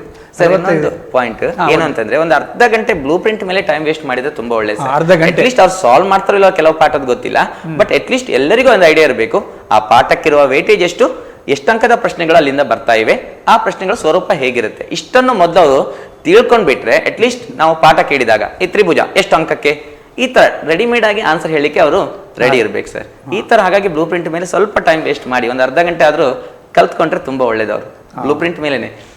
ಖಂಡಿತವಾಗಿ. ಒಂದು ಕರೆ ಗಮನಿಸೋಣ. ಹಲೋ ಹಲೋ ನಮಸ್ತೆ. ನಮಸ್ತೆ. ನಮಸ್ತೆ ಸರ್. ಹೇಳಿ, ನಿಮ್ಮ ಪ್ರಶ್ನೆ ಕೇಳಿ. ಸರ್, ಕೋನ ಪ್ರಮೇಯ ಮತ್ತೆ ಟೇಲ್ಸ್ ಪ್ರಮೇಯ ಕಲ್ತ್ರೆ ಸಾಕಾ ಸರ್? ಓಕೆ ಸರಿ. ಬಟ್ ಏನಾಗುತ್ತೆ ಅಂತ ಕೇಳಿದ್ರೆ ನೀವು ಟಾರ್ಗೆಟ್ 40 ಅಥವಾ ಟಾಪ್ ಸ್ಕೋರರ ಇದನ್ನು ಸ್ವಲ್ಪ ಗಮನಿಸಬೇಕಾಗತ್ತೆ ಸರ್. ಈಗ ಅಲ್ಲಿ ಟಾಪ್ ಸ್ಕೋರ್ ನೀವು ಮಾಡ್ತೀರಂತಾದ್ರೆ ನೀವು ರಿಸ್ಕ್ ತಗೊಳ್ಳಿಕ್ಕೆ ಹೋಗ್ಬಾರ್ದು. ಅಟ್ಲೀಸ್ಟ್ 3 ಪ್ರಮೇಯ, ಈಗಾಗಲೇ 2 ಪ್ರಮೇಯ ಕಲ್ತಿದ್ದೀರಾ, ಇನ್ನೂ ಸಮಯ ಇದೆ, ಜಸ್ಟ್ 1 ಪ್ರಮೇಯವನ್ನು ಕಲ್ತ್ ಬಿಟ್ರೆ ಸಾಕಾಗತ್ತೆ. ಹಾಗಾಗಿ ನೀವೇನಾದ್ರೂ ಟಾಪ್ ಸ್ಕೋರ್ ಮಾಡೋರು ಆಗಿದ್ರೆ ಡೆಫಿನೆಟ್ಲಿ 3 ಪ್ರಮೇಯಕ್ಕೆ ಇಂಪಾರ್ಟೆನ್ಸ್ ಕೊಡಿ. ಇನ್ನು 2 ಇದೆಯಲ್ಲ ಸರ್, ಅದರಲ್ಲಿ ಯಾವ್ದಾದ್ರು ಒಂದನ್ನು ಕಲ್ತ್ರೂ ಸಾಕಾಗತ್ತೆ ಆ ಮಕ್ಕಳು. ಆಯ್ತು ಸರ್. ಥ್ಯಾಂಕ್ಸ್ ಕರೆ ಮಾಡಿದ್ದಕ್ಕೆ. ಇನ್ನೊಂದು ನೀವು ಹೇಳಿದ ಹಾಗೆ ಬಹಳ ಮುಖ್ಯವಾಗಿ ಇದರ ಬಗ್ಗೆ ಇನ್ನಾದರೂ ಈಗ ಒಂದು ಆಗ್ತಾ ಇದೆ, ಒಂದು ಪರೀಕ್ಷೆ ಆಗ್ತಾ ಇದೆ, 2 ಪರೀಕ್ಷೆಗಳು ಬಾಕಿ ಇವೆ, ಅದರ ನಡುವೆ 6 ವಿಷಯಗಳಿಗೆ ಒಂದು ಅರ್ಧ ಗಂಟೆ ನೀವು ನೀಲನಕಾಶೆಗೆ ಬ್ಲೂ ಪ್ರಿಂಟಿಗೆ ಸಮಯವನ್ನು ಕೊಡಲೇಬೇಕು. ಅದನ್ನ ನೀವು ನೋಡಿಕೊಂಡ್ರೆ ಖಂಡಿತವಾಗಿ ನಿಮ್ಮ ಮನಸ್ಸು ತುಂಬ ಹಗುರಾಗತ್ತೆ. ಯಾವಾಗ ಮನಸ್ಸು ಹಗುರಾಗುತ್ತೋ. ಮತ್ತೊಂದು ಕರೆ ಗಮನಿಸೋಣ. Hello hello. ನಮಸ್ತೆ. ಕೇಳಿ, ನಿಮ್ಮ ಪ್ರಶ್ನೆ ಕೇಳಿ ಸರ್. ಈಗ ನಮ್ಗೆ ಟ್ರಯಾಂಗಲ್ ಲೆಸನ್ ಅಲ್ಲಿ ಯಾವ ತರ ಕ್ವಶನ್ ಬರ್ತದೆ, ನಾವ್ ಯಾವ ತರ ಪ್ರಿಪೇರ್ ಆಗ್ಬೇಕು? ಫೈನಲ್ ಎಕ್ಸಾಮ್ ಸರ್, ಅದು ತ್ರಿಭುಜ ಪಾಠಗಳ ಮೇಲೆ ಅವರಿಗೆ ಯಾವ ಥರದ ಕ್ವಶನ್ ಬರುತ್ತೆ ಮತ್ತು ಹೇಗೆ ಪ್ರಿಪೇರ್ ಮಾಡಬೇಕು ಎನ್ನುವ ಪ್ರಶ್ನೆ ಕೇಳ್ತಾ ಇದ್ದಾರೆ. ಈಗಾಗಲೇ ನಾನು ಒಂದ್ಸಲ ಹೇಳಿದೆ, ಈ ತ್ರಿಭುಜ ಪಾಠ ಅಂದ ತಕ್ಷಣ ಹೆಚ್ಚಿನ ಮಕ್ಕಳು ಪ್ರಮೇಯ ಬೇಕಾದ್ರೂ ಬರೀತೇವೆ ಸರ್, ಲೆಕ್ಕ ಬಿಡಿಸೋದು ಹೇಗೆ ಅಂತ ನಮಗೆ ಗೊತ್ತಾಗಲ್ಲ, ಆ ಥರ ಹೇಳ್ತಾ ಇದ್ದಾರೆ. ಸೊ ಹಾಗಾಗಿ ನಾನು ಹೇಳೋದಿಷ್ಟೇ, ಪ್ರಮೇಯ ಮೇಲೆ ಲೆಕ್ಕ ಬರುವಾಗ ಎಸ್ಪೆಷಲಿ ಕೋನ ಮತ್ತು ಕೋನ ಬಾಹು ಕೋನ ಇವೆರಡೇ ಟೈಪ್ನ ಲೆಕ್ಕಗಳು ಜಾಸ್ತಿ ಇವೆ ಅಲ್ಲಿ. ಸೊ ಹಾಗಾಗಿ ನೀವು ಮಾಡಬೇಕಾದ ಇಷ್ಟೇ ಕೆಲಸ, ಲೆಕ್ಕ ಬಂದಾಗ ಕರೆಕ್ಟಾಗಿ ಓದ್ಬಿಟ್ಟು 2 ತ್ರಿಭುಜಗಳನ್ನು ಆಯ್ಕೆ ಮಾಡಿ ಅಟ್ಲೀಸ್ಟ್ ಸಮರೂಪ ಸಾಧಿಸ್ಲಿಕ್ಕೆ ಆಗತ್ತಾ, ಕೋನದ ಮೇಲೆ ಆದ್ರೂ ಆಗ್ಬೋದು ಅಥವಾ ಕೋನ ಬಾಹು ಕೋನ ಸಾಧಿಸಿ ಆ 2 ತ್ರಿಭುಜಗಳನ್ನು ರೀರೈಟ್ ಮಾಡಿ ಕೋನಗಳ ಪ್ರಕಾರ ಹೊಂದಿಸಿ ಬಾಹುಗಳ ಅನುಪಾತ ತಗೊಂಡ್ಬಿಟ್ರೆ ನಿಮ್ಗೆ ಉತ್ತರ ರೆಡಿಯಾಗಿ ಅಲ್ಲಿರುತ್ತೆ. ಏನು ಅದು ಕೇಳಿರ್ತಾರೆ ಅದೇ ಬಂದ್ಬಿಟ್ಟಿರುತ್ತೆ. ಇಲ್ಲ ಅಂದ್ರೆ ತೇಲ್ಸನ ಮೇಲೆ ತುಂಬಾ ಈಸಿ. ಈಗ ಒಂದು ತ್ರಿಭುಜಕ್ಕೆ ಸಮಾಂತರ ಬಾಹುಗಳನ್ನು ಎಳೆದಾಗ ಅಲ್ಲಿ ಏನಾಗುತ್ತೆ ಅಂದ್ರೆ ಚಿಕ್ಕದು ಭಾಗಿಸು ಚಿಕ್ಕದು ಅಂತ ನಾವು ಹೇಳಿಕೊಡ್ತೇವೆ ಮಕ್ಕಳಿಗೆ. ಈ ತರ ಚಿಕ್ಕದು ಅಥವಾ ದೊಡ್ಡದು ಯಾವ್ದಾದ್ರು 3 ಬಾಹು ಕೊಟ್ಬಿಟ್ಟು 4ನೇ ಬಾಹುವನ್ನು ಬಿಟ್ಟಿರ್ತಾರೆ. ಹಾಗಾಗಿ ಇದನ್ನು ನಾವಲ್ಲಿ ನೋಡ್ಲಿಕ್ಕೆ ಆಗತ್ತೆ. ಹಾಗಾಗಿ ಈ ತ್ರಿಭುಜದಲ್ಲಿ ಇಷ್ಟು ಕಲ್ತ್ರೆ ಚೆನ್ನಾಗಿ ಸಾಕಾಗತ್ತೆ. ಏನು ಟೆಕ್ಸ್ಟ್ ಬುಕ್ ಅಲ್ಲಿ ಇವೆ ಅದನ್ನು ನೀವು ಸ್ವಲ್ಪ ಚೆನ್ನಾಗಿ ಪ್ರಾಕ್ಟೀಸ್ ಮಾಡಿ, ಸಾಧ್ಯವಾದ್ರೆ LBA ಕಡೆಗೆ ಸ್ವಲ್ಪ ಗಮನಿಸಿ ಸರ್. LBA ಯಲ್ಲಿ ತುಂಬಾ ಲೆಕ್ಕಗಳಿವೆ. ಸ್ಕೋರ್ ಮಾಡುವವರು ಎಲ್ಲ ಕಲ್ತಾಯ್ತು ಸರ್, ನಾವು ಇನ್ನೇನು ಕಲಿಯುದು ಅಂತ ಕೇಳಿದ್ರೆ ನಾವು ಆಗ LBA ಕಡೆ ಸ್ವಲ್ಪ ಸಾಲ್ವ್ ಮಾಡ್ಬೋದು. ಖಂಡಿತ. ಇದನ್ನ ಧನ್ಯವಾದಗಳು ಸರ್ ಕರೆ ಮಾಡಿದ್ದಕ್ಕೆ. ಬಹಳ thank you, sir. ಬಹಳ ಮುಖ್ಯವಾಗಿ ನಾನು ಆಗ ಹೇಳ್ತಿರೋದು ನೀಲನಕಾಶೆಯ ಬಗ್ಗೆ ನೀವಿನ್ನಾದರೂ ಎಚ್ಚೆತ್ತುಕೊಳ್ಳಿಲ್ಲ ಅಂತ ಹೇಳಿದ್ರೆ, ಅಥವಾ ಇನ್ನಾದರೂ ಇಲಾಖೆ ಈಗಾಗಲೇ ಬೇರೆ ಬೇರೆ ಕಡೆ ಪ್ರೇರಣಾ ಶಿಬಿರ ಅಂತ ಮಾಡ್ಲಿಕ್ಕೆ ಹೊರಟಿದೆ, ಆ ಶಿಬಿರದಲ್ಲಾದರೂ ಇದರ ಬಗ್ಗೆ ಹೆಚ್ಚು ಒತ್ತು ಕೊಟ್ಟು ನಾವು ಗಮನ ಕೊಟ್ಟರೆ, ಬೇರೆ ಜಿಲ್ಲೆಗೆ ಹೋಲಿಸಿದಾಗ ನಮ್ಮ ಜಿಲ್ಲೆ ಯಾಕೋ ಸ್ವಲ್ಪ ಕಡಿಮೆ ಅಂತ ಅನಿಸ್ತದೆ ನೀಲನಕಾಶೆ ಬಗ್ಗೆ ಗಮನ ಕೊಟ್ಟದ್ದು. ಅವರು ಓದ್ತಾ ಹೋಗ್ತಾರೆ, ಹಾಗಾಗಬಾರ್ದು. ಇನ್ನು ಇದ್ದ ಪರೀಕ್ಷೆಗಳಿಗೆ, 2 ಪರೀಕ್ಷೆ ಮತ್ತು ಕೊನೆಯ ಪರೀಕ್ಷೆಗಳಿಗೆ, ಬಾಕಿ ಇರುವ ಪರೀಕ್ಷೆಗಳಿಗೆ ಅದನ್ನು ಒಂದು ತಯಾರಿ ಮಾಡಿಕೊಂಡ್ರೆ ಒಳ್ಳೆಯ ಅಂಕವನ್ನು ಪಡೀಲಿಕ್ಕೆ ಸಾಧ್ಯ ಇದೆ ಅಂತ. ಇದಿಷ್ಟು ಒಂದು ಕಡೆ ಆದರೆ, ಇನ್ನೊಂದು ಹೆಚ್ಚು ಅಂಕವನ್ನು ನಾನು ಉತ್ಕೃಷ್ಟ ಶ್ರೇಣಿಯಲ್ಲಿ ಬರಬೇಕು, ಫಸ್ಟ್ ಕ್ಲಾಸ್ ಬರಬೇಕು, ನನ್ನ ಫೋಟೋ ಬ್ಯಾನರಲ್ಲಿ ಬೀಳಬೇಕು, ಬರಬೇಕಂತ ಹೇಳುವ ಹೆಚ್ಚು ಅಂಕ ಗಳಿಸುವವರಿಗೆ ನಿಮ್ಮ ಸಲಹೆ ಏನು ಸರ್? ಸರ್, ಹೆಚ್ಚು ಅಂಕ ಗಳಿಸುವಾಗ ನಾವು 2 ರೀತಿಯಲ್ಲಿ ಗಮನಿಸಬೇಕಾಗತ್ತೆ. ಮೊದಲನೇ ಹಂತ ಏನು ಅಂತಂದ್ರೆ, ಆ ಪೇಪರ್ ಹೇಗೆ ಪ್ರೆಸೆಂಟ್ ಮಾಡ್ತಾರೆ ಇವರು ಅಂತ. ಯಾಕಂದ್ರೆ ಹ್ಯಾಂಡ್ ರೈಟಿಂಗ್ ಚೆನ್ನಾಗಿರ್ಬೇಕು. ಅಕಸ್ಮಾತ್ ಹ್ಯಾಂಡ್ ರೈಟಿಂಗ್ ಚೆನ್ನಾಗಿಲ್ಲ ಅಂದ್ರೂ ಪೇಪರ್ ಅನ್ನು ನೀಟ್ ಆದ್ರೂ ಮೇಂಟೈನ್ ಮಾಡ್ಬೇಕಾಗತ್ತೆ. ಸ್ಟಾರ್ಟಿಂಗ್ ಅಲ್ಲಿ ಚಿತ್ತು ಮಾಡೋದು ಅಥವಾ ಇದು ಅದೆಲ್ಲ ಆಗ್ಬಾರ್ದು. ನಾನು ಹೇಳ್ತೇನೆ, ಈ ಸ್ಕೋರ್ ಮಾಡುವ ಮಕ್ಕಳು ಈ 1/4 ಗಂಟೆ ಓದ್ಲಿಕ್ಕೆ ಕೊಡ್ತಾರೆ ಯಾವಾಗ್ಲೂ, ಅದನ್ನು ಸದುಪಯೋಗ ಪಡಿಸ್ಕೊಳ್ಬೇಕು. ಸಿಕ್ತು ಅಂತ ಬರಿತಾ ಕೂತ್ಕೊಂಡ್ಬಿಟ್ರೆ ಪ್ರಾಬ್ಲಮ್ ಆಗ್ಬಿಡುತ್ತೆ. ಸೊ ಏನ್ ಮಾಡ್ಬೇಕು ಅಂದ್ರೆ, ಫಸ್ಟ್ ನಾವು ಒಂದು ಪೆನ್ಸಿಲ್ ಅಲ್ಲಿ ಅಟ್ಲೀಸ್ಟ್ ಟಿಕ್ ಹಾಕೊಳ್ತಾ ಹೋಗ್ಬೇಕಾಗತ್ತೆ. ಯಾವ್ಯಾವ ಪ್ರಶ್ನೆ ನಮಗೆ ಗೊತ್ತಿದೆ, ಯಾವ್ದಾವ್ದು ಗೊತ್ತಿದೆ, ಈ ತರ ಟಿಕ್ ಹಾಕೊಂಡು ಅದು ಏನು ಗೊತ್ತಿದೆ ಅದನ್ನೇ ನಾವು ಬರೆದ್ರೆ, ಈ ತಿದ್ದುವವ್ರಿಗೆ ಏನಾಗುತ್ತಂದ್ರೆ, ಒಂದು 50-60 ಮಾರ್ಕಿನ ಪೇಪರ್ ತಿದ್ದಿದಾಗ್ಲೂ ಎಲ್ಲವೂ ರೈಟ್ ಆಗ್ತಾ ಇದೆ ಅಂದ್ರೆ ಅವರ ತಲೆಯಲ್ಲಿ ಒಂದು ಇಂಪ್ರೆಷನ್ ಬಂದ್ಬಿಡುತ್ತೆ, ಏನು ಈ ಮಗು ಏನೋ ಮೋಸ್ಟ್ಲಿ ಟಾಪ್ ಸ್ಕೋರ್ ಮಾಡುವ ಚಾನ್ಸಸ್ ಇದೆ ಅಂತ. ಸೊ ಹಾಗಾಗಿ ನಾನು ಹೇಳುದು, ಫಸ್ಟ್ಗೆ ತಪ್ಪು ಮಾಡಿಬಿಟ್ರೆ ಇಂಪ್ರೆಷನ್ ಹಾಳಾಗಿ ಬಿಡುತ್ತೆ. ಸೊ ಹಾಗಾಗಿ ಏನು ನಮಗೆ ಗೊತ್ತಿದೆಯೋ, ಹೆಚ್ಚಿನವ್ರಿಗೆ ಕನ್ಫ್ಯೂಷನ್, ಸರ್ ಫಸ್ಟ್ ಇಂದ ಬರೀಬೇಕಾ ಲಾಸ್ಟ್ ಇಂದ ಬರೀಬೇಕಾ? ನಾನು ಹೇಳೋದಿಷ್ಟೇ, ಯಾವುದು ಚೆನ್ನಾಗಿ ಗೊತ್ತಿದೆ ಅದರಿಂದ ಸ್ಟಾರ್ಟ್ ಮಾಡ್ಕೊಂಡು ಹೋಗಿ. ಚೆನ್ನಾಗಿ ಬರ್ದ್ಬಿಟ್ರೆ ತಿದ್ದುವರನ್ನು ಇಂಪ್ರೆಸ್ ಮಾಡಿದಾಗ ಆಗುತ್ತೆ. ಮತ್ತು ಅಲ್ಲಿ ಕೀ ವರ್ಡ್ಸ್ ಅಂತ ಕರಿತೇವೆ ನಾವು. ಯಾವುದೇ ಒಂದು ಸ್ಟೇಟ್ಮೆಂಟ್ ಬಂದಾಗ ಕೀ ವರ್ಡ್ಸ್ಗೆ ಅಂಡರ್ಲೈನ್ ಮಾಡೋದಾಗ್ಲಿ, ಅಥವಾ ಒಂದು ಆನ್ಸರ್ ಬಂದಾಗ ಒಂದು ಬಾಕ್ಸ್ ಹಾಕೋದಾಗ್ಲಿ, ಅಥವಾ ಒಂದು ಕ್ವಶನ್ ಮುಗಿದ ಮೇಲೆ ಇನ್ನೊಂದು ಕ್ವಶನ್ ಬರೋಕ್ಕಿಂತ ಮೊದಲು ಒಂದು ಗೆರೆ ಬಿಟ್ಟು ಒಂದು ಲೈನ್ ಎಳೆಯುವುದು, ಈ ತರ ಮಾಡೋದ್ರಿಂದ ಪೇಪರ್ ನೀಟಾಗಿ ಕಾಣುತ್ತೆ. ಈ ನೀಟಾಗಿ ಮಾಡಿದಾಗ ಕೆಲವು ಮಕ್ಕಳು ತಪ್ಪು ಮಾಡಿದ್ರು ಅಚಾನಕ್ ಆಗಿ ಕೆಲವೊಮ್ಮೆ ಏನಾಗುತ್ತೆ, ಮಿಸ್ಟೇಕ್ ಅಲ್ಲಿ ಫುಲ್ ಮಾರ್ಕ್ಸ್ ತಗೊಂಡು ಟಾಪರ್ ಆಗುವ ಚಾನ್ಸಸ್ ಇರುತ್ತೆ. ಇನ್ನು 2ನೇ ಹಂತ ಏನು ಅಂತಂದ್ರೆ, ಪ್ರತಿ ಪಾಠದಲ್ಲಿ ಕಾನ್ಸೆಪ್ಟ್ ಮೇಲೆ ತುಂಬಾ ಕ್ಲಿಯರ್ ನಾಲೆಜ್ ಇರಬೇಕು. ಇದು ಫಸ್ಟ್ ಕ್ವಶನ್. ಕಾನ್ಸೆಪ್ಟ್ ತುಂಬಾ ಕ್ಲಿಯರ್ ಇರಬೇಕು, ಬ್ಲೂ ಪ್ರಿಂಟ್ಸ್ ತುಂಬಾ ಕ್ಲಿಯರ್ ಆಗಿರ್ಬೇಕು. ಮತ್ತು ಇವರು ಹೇಗಿರ್ಬೇಕು ಅಂತಂದ್ರೆ, ಕ್ವಶನ್ ಪೇಪರ್ ಮಾಡುವ ಮಟ್ಟಕ್ಕೆ ಸ್ವಲ್ಪ ಬೆಳಿಬೇಕಾಗತ್ತೆ. ಅಂದ್ರೆ ಈಗ ಯಾರೋ ಒಬ್ರು ಕ್ವಶನ್ ಮಾಡ್ತಾ ಇದ್ದಾರೆ ಅಂದ್ರೆ, ಈಗ ಚೆಸ್ ಆಡುವಾಗ ನಾವು ಹೇಳ್ತೇವೆ ಹೆಚ್ಚಾಗಿ ಏನು ಅಂತಂದ್ರೆ, ಮುಂದಿನವರು ಏನು ನಡೆ ಇಡ್ತಾರೆ ಅದು ನಾವು ಮೊದಲೇ ಗೆಸ್ ಮಾಡಿ ಬಿಟ್ರೆ ಚೆಸ್ ಅಲ್ಲಿ ನಾವೇ ವಿನ್ ಆಗಿ ಬಿಡ್ತೇವೆ. ಹಾಗೇನೆ ಈ ಕ್ವಶನ್ ಪೇಪರ್ ಮಾಡುವಾಗ್ಲೂ ಅಷ್ಟೇ, ಅವರು ಈ ಹತ್ತಿರದ ಲೆಕ್ಕಗಳನ್ನೇ ತೆಗಿತಿರ್ತಾರೆ. ಅವರು ಈಗ ಏನು ಬ್ಲೂ ಪ್ರಿಂಟ್ ಅಲ್ಲಿ ಅಥವಾ ಈ ಮಾಡೆಲ್ ಕ್ವಶನ್ ಪೇಪರ್ ಕೊಟ್ಟಿದ್ದಾರೋ ಅದರ ಆಸ್ಪಾಸಲ್ಲಿ ಲೆಕ್ಕವನ್ನು ತೆಗೆಯುವಾಗ ಅದೇ ಲೆಕ್ಕವನ್ನು ನಾವು ಮೊದಲೇ ಗೆಸ್ ಮಾಡಿತು ಅಂತಾದ್ರೆ ನಮಗೆ ಟಾಪ್ ಸ್ಕೋರ್ 100% ಸರ್. ಇದನ್ನು ತಪ್ಪಿಸಲು ಸಾಧ್ಯವಿಲ್ಲ. ಇನ್ನು 3ನೇ ಟೈಪ್ ಅಂತ ಕರಿತೇವೆ. ಏನು ಅಂತಂದ್ರೆ, ಈ ಕೆಲವು ಮಕ್ಕಳು ಅವಸರದಲ್ಲಿ ಈ ಏಕಮಾನಗಳನ್ನೆಲ್ಲ ಹಾಕುವುದಿಲ್ಲ. ಮುಗಿತಿದ್ದಾಗೆ ಸೆಂಟಿಮೀಟರ್ ಬರೀಲಿಕ್ಕಿರುತ್ತೆ, ಕೊನೆಗೆ ಅದನ್ನು ಬರೆಯುವುದಿಲ್ಲ. ಈ ಗ್ರಾಫ್ ಅಲ್ಲಿ ಮೇಲೆ ಪ್ರಮಾಣ ಸ್ಕೇಲ್ ಬರೀಲಿಕ್ಕಿರುತ್ತೆ, x axis 1 centimetre is equal to 1 unit. ಇದಕ್ಕೆಲ್ಲ ಹೆಚ್ಚು ಇಂಪಾರ್ಟೆನ್ಸ್ ಕೊಡಲ್ಲ. ಒಂದು ಕರೆ ಗಮನಿಸೋಣ. Yes sir. ಹಲೋ. ನಮಸ್ತೆ. ನಮಸ್ತೆ ಸರ್. ಕೇಳಿ ಪ್ರಶ್ನೆ. ತ್ರಿಕೋನಮಿತಿ ಪಾಠ ಇದೆಯಲ್ಲ, ಅದು ಸಾಧಿಸಬೇಕಿತ್ತು. ಏನ್ ಹೇಳಿ? ತ್ರಿಕೋನಮಿತಿ ಸಾಧಿಸಬೇಕು. ಎಸ್, ತ್ರಿಕೋನಮಿತಿ ಪಾಠದಲ್ಲಿ ಸಾಧಿಸುವಂತ ತುಂಬಾ ಲೆಕ್ಕಗಳಿವೆ ಸರ್. ಅದೇ ಐಡೆಂಟಿಟಿ ಲೆಕ್ಕಗಳನ್ನು ಹೇಗೆ ಅಂದ್ರೆ ಅವರು ಕೇಳ್ತಿದ್ದಾರೆ ಹೇಗೆ ನಾವು ಮಾಡಬೇಕು ಅಂತ. ಈ ತ್ರಿಕೋನಮಿತಿಗೆ ಕಾನ್ಸೆಪ್ಟ್ ಕ್ಲಿಯರ್ ಇರಬೇಕು. ಫಸ್ಟ್ ನಾವು ಹೇಳೋದು, ಈಗ ಉದಾಹರಣೆಗೆ ಸೈನ್ ಟೀಟಾ ಅಂದ್ರೇನು, ಕಾಸ್ ಟೀಟಾ ಅಂದ್ರೇನು, ಸೈನ್ ನ ಉಲ್ಟಾ ಏನಾಗುತ್ತೆ, ಕಾಸ್ ನ ಉಲ್ಟಾ ಏನಾಗುತ್ತೆ, ಮತ್ತಲ್ಲಿ ಏನು ಅಂದ್ರೆ ಐಡೆಂಟಿಟಿಗಳು ಅಂತ ಬರ್ತಾ ಇವೆ. ಈಗ ಉದಾಹರಣೆಗೆ ಒಂದು ಐಡೆಂಟಿಟಿ ಹೇಳಿಕೊಡ್ತೇನೆ, sine square theta plus cos square theta is equal to 1. ಇಷ್ಟೇ ಕಲ್ತ್ರೆ ಸಾಕಾ ಅಂತ ಕೆಲವರು ಕೇಳ್ತಾರೆ. ಇಲ್ಲ, ಆಗಲ್ಲ. ಅದರ 3 ವರ್ಷನ್ ಇದೆ ಸರ್. ಪುನಃ sine square theta plus cos square theta is equal to 1 ಅಂತ ಆದ್ರೆ immediately 1 minus sine square theta is equal to cos square theta, 1 minus cos square theta is equal to sine square theta. ಒಂದೇ ಸೂತ್ರವನ್ನು ತಿರುಗಿ ಬರೆಯುವ ಹಾಗೆ ಇರುತ್ತೆ. ಈ 3 ಚೆನ್ನಾಗಿ ಕಲ್ತ್ಕೊಂಡು, ಹಾಗೇನೆ ಇಲ್ಲೊಂದು ಟ್ಯಾನ್ ಟೀಟಾ ಅಂತ ಬರುತ್ತೆ. ಟ್ಯಾನ್ ಟೀಟಾ ಅಂದ್ರೆ ಅವಶ್ಯಕತೆ ಬಂದಾಗ sine theta by cos theta, ಇದು ಕನ್ವರ್ಟ್ ಮಾಡ್ಲಿಕ್ಕೆ ಇರುತ್ತೆ. ಈ ಎಲ್ಲಾ ಕಾನ್ಸೆಪ್ಟ್ ಗಳನ್ನು ನೀವು ಕಲ್ತ್ರೆ ಆಗ ನಿಮ್ಗೆ ಏನಾಗುತ್ತೆ, ತ್ರಿಕೋನಮಿತಿಯ ಲೆಕ್ಕಗಳನ್ನು ಅಟೆಂಪ್ಟ್ ಮಾಡ್ಲಿಕ್ಕೆ ಈಸಿ ಆಗತ್ತೆ. ಯಾಕಂದ್ರೆ ಅಷ್ಟು ನಾಲೆಜ್ ಇಲ್ಲದೆ ನಾವೇನಾದ್ರೂ ಲೆಕ್ಕಕ್ಕೆ ಹೋಗಿಬಿಟ್ರೆ ಖಂಡಿತ ಅದು ನಮ್ಗೆ ಏನಾಗ್ಬಿಡುತ್ತೆ, ಲೆಕ್ಕ ಮಾಡ್ಲಿಕ್ಕೇನೆ ಆಗಲ್ಲ, ಮುಂದೆ ದಾರಿ ಕಾಣದಾಗೆ ಆಗುವ ಚಾನ್ಸಸ್ ಇರುತ್ತೆ. ಸೊ ಹಾಗಾಗಿ ಕಾನ್ಸೆಪ್ಟ್ ಅನ್ನು ಮೊದಲು ಕ್ಲಿಯರ್ ಮಾಡಿ, ಟೆಕ್ಸ್ಟ್ ಬುಕ್ ಅಲ್ಲಿ ಕೊಟ್ಟಿರುವ ಲೆಕ್ಕಗಳನ್ನು ಮೊದಲು ಚೆನ್ನಾಗಿ ಬಿಡಿಸಿ ಕಲೀರಿ.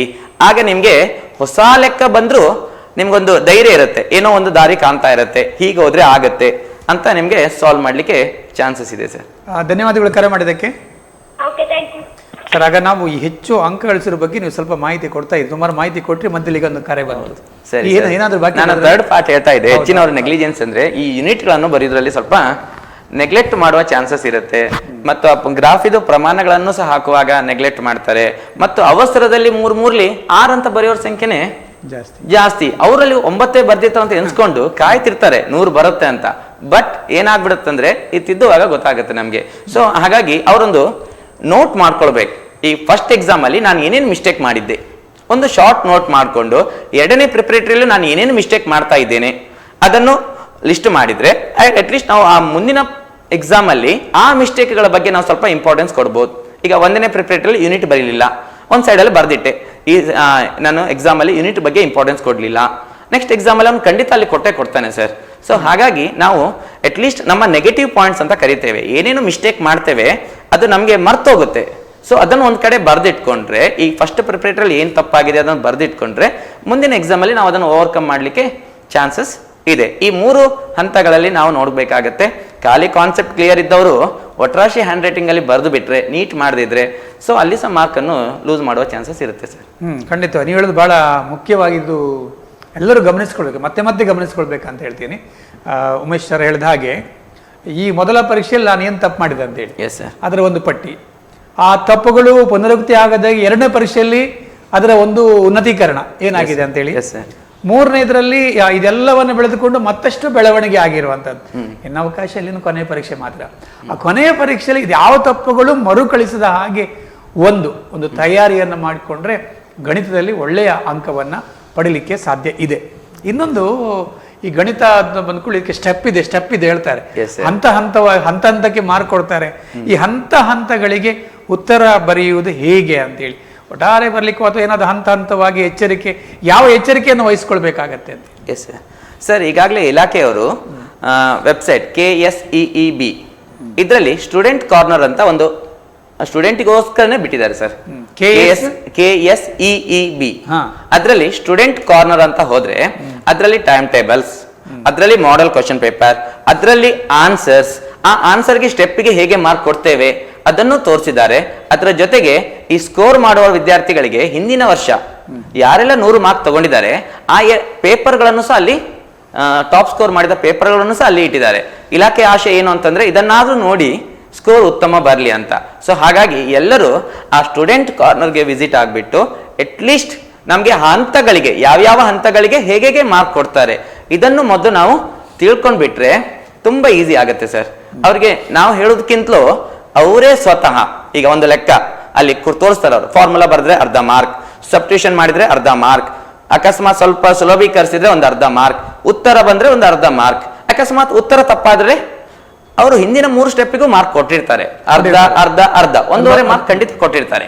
ಉತ್ತರ ಮಾತ್ರ ತಪ್ಪಾದ್ರೆ ಜಸ್ಟ್ ಒಂದು 2 ಮಾರ್ಕಲ್ಲಿ ಅರ್ಧ ಮಾರ್ಕನ್ನು ಮಾತ್ರ ಕಟ್ ಮಾಡುವ ಚಾನ್ಸಸ್ ಇದೆ. ಹಾಗಾಗಿ ಸೂತ್ರಗಳನ್ನು ಚೆನ್ನಾಗಿ ಬರೆಯುವುದು. ಈಗ ಒಂದು ಎಕ್ಸಾಂಪಲ್ ಕೊಡ್ತೇನೆ. ಸ್ಕೋರ್ ಮಾಡೋ ವಿದ್ಯಾರ್ಥಿಗಳು sin² θ + cos² θ 1 ಅಂತ ಸಬ್ಸ್ಟಿಟ್ಯೂಷನ್ ಬರುತ್ತೆ. ಅಲ್ಲಿ ಅದು ಬಂದ ತಕ್ಷಣ ಡೈರೆಕ್ಟ್ ಮಾಡಿ ಬಿಡ್ತಾರೆ. ಬಟ್ ಅದನ್ನ ಸೈಡ್ಗೆ ಬರ್ದಿಟ್ರೆ ತುಂಬಾ ಒಳ್ಳೆಯದು ಸರ್. sin² ನಾವು ಯಾಕೆಲ್ಲಿ 1 ಬರಿತಾ ಇದ್ದೇವೆ, sin² θ + cos² θ 1 ಆಗ್ತಾ ಇದೆ. ಅದನ್ನ ಸೈಡ್ಗೆ ಇಟ್ಟು ಇಲ್ಲಿ ನಾವು ಬೆಲೆಯನ್ನು ಆದೇಶಿಸ್ತಾ ಹೋದ್ರೆ ಯಾವುದೇ ಸ್ಟೆಪ್ ಸ್ಕಿಪ್ ಆಗಲ್ಲ. ಯಾಕಂದ್ರೆ ಸೆಕೆಂಡ್ ವ್ಯಾಲ್ಯೂಯೇಷನ್ ಹೋಗುವಾಗ ಅಟ್ಲೀಸ್ಟ್ ಅವ್ರಿಗೆ ಏನಾಗುತ್ತೆ, ಈ ತರದ ಸೈಡ್ಗೆ ಬರ್ದದಿಟ್ಟು ಕೀವರ್ಡ್ ಅಂಡರ್ಲೈನ್ ಮಾಡಿದ್ರೆ ಆಗ ಅವ್ರಿಗೆ ಖಂಡಿತ ಏನು ಒಳ್ಳೆ ಸ್ಕೋರ್ಗಳು ಬರುವ ಚಾನ್ಸಸ್ ಇರುತ್ತೆ. ಹಾಗಾಗಿ ನೀವು ಹೇಳಿದ ಹಾಗೆ ಹಂತಗಳಲ್ಲಿ ಕೊನೆಯ ಹಂತ ತಪ್ಪಾದರೂ ಕೂಡ ಒಂದು ಕರೆ ಗಮನಿಸಿ ಮುಂದಿನ ಮಾತಿಗೆ ಹೋಗೋಣ. ಹಲೋ ನಮಸ್ತೆ.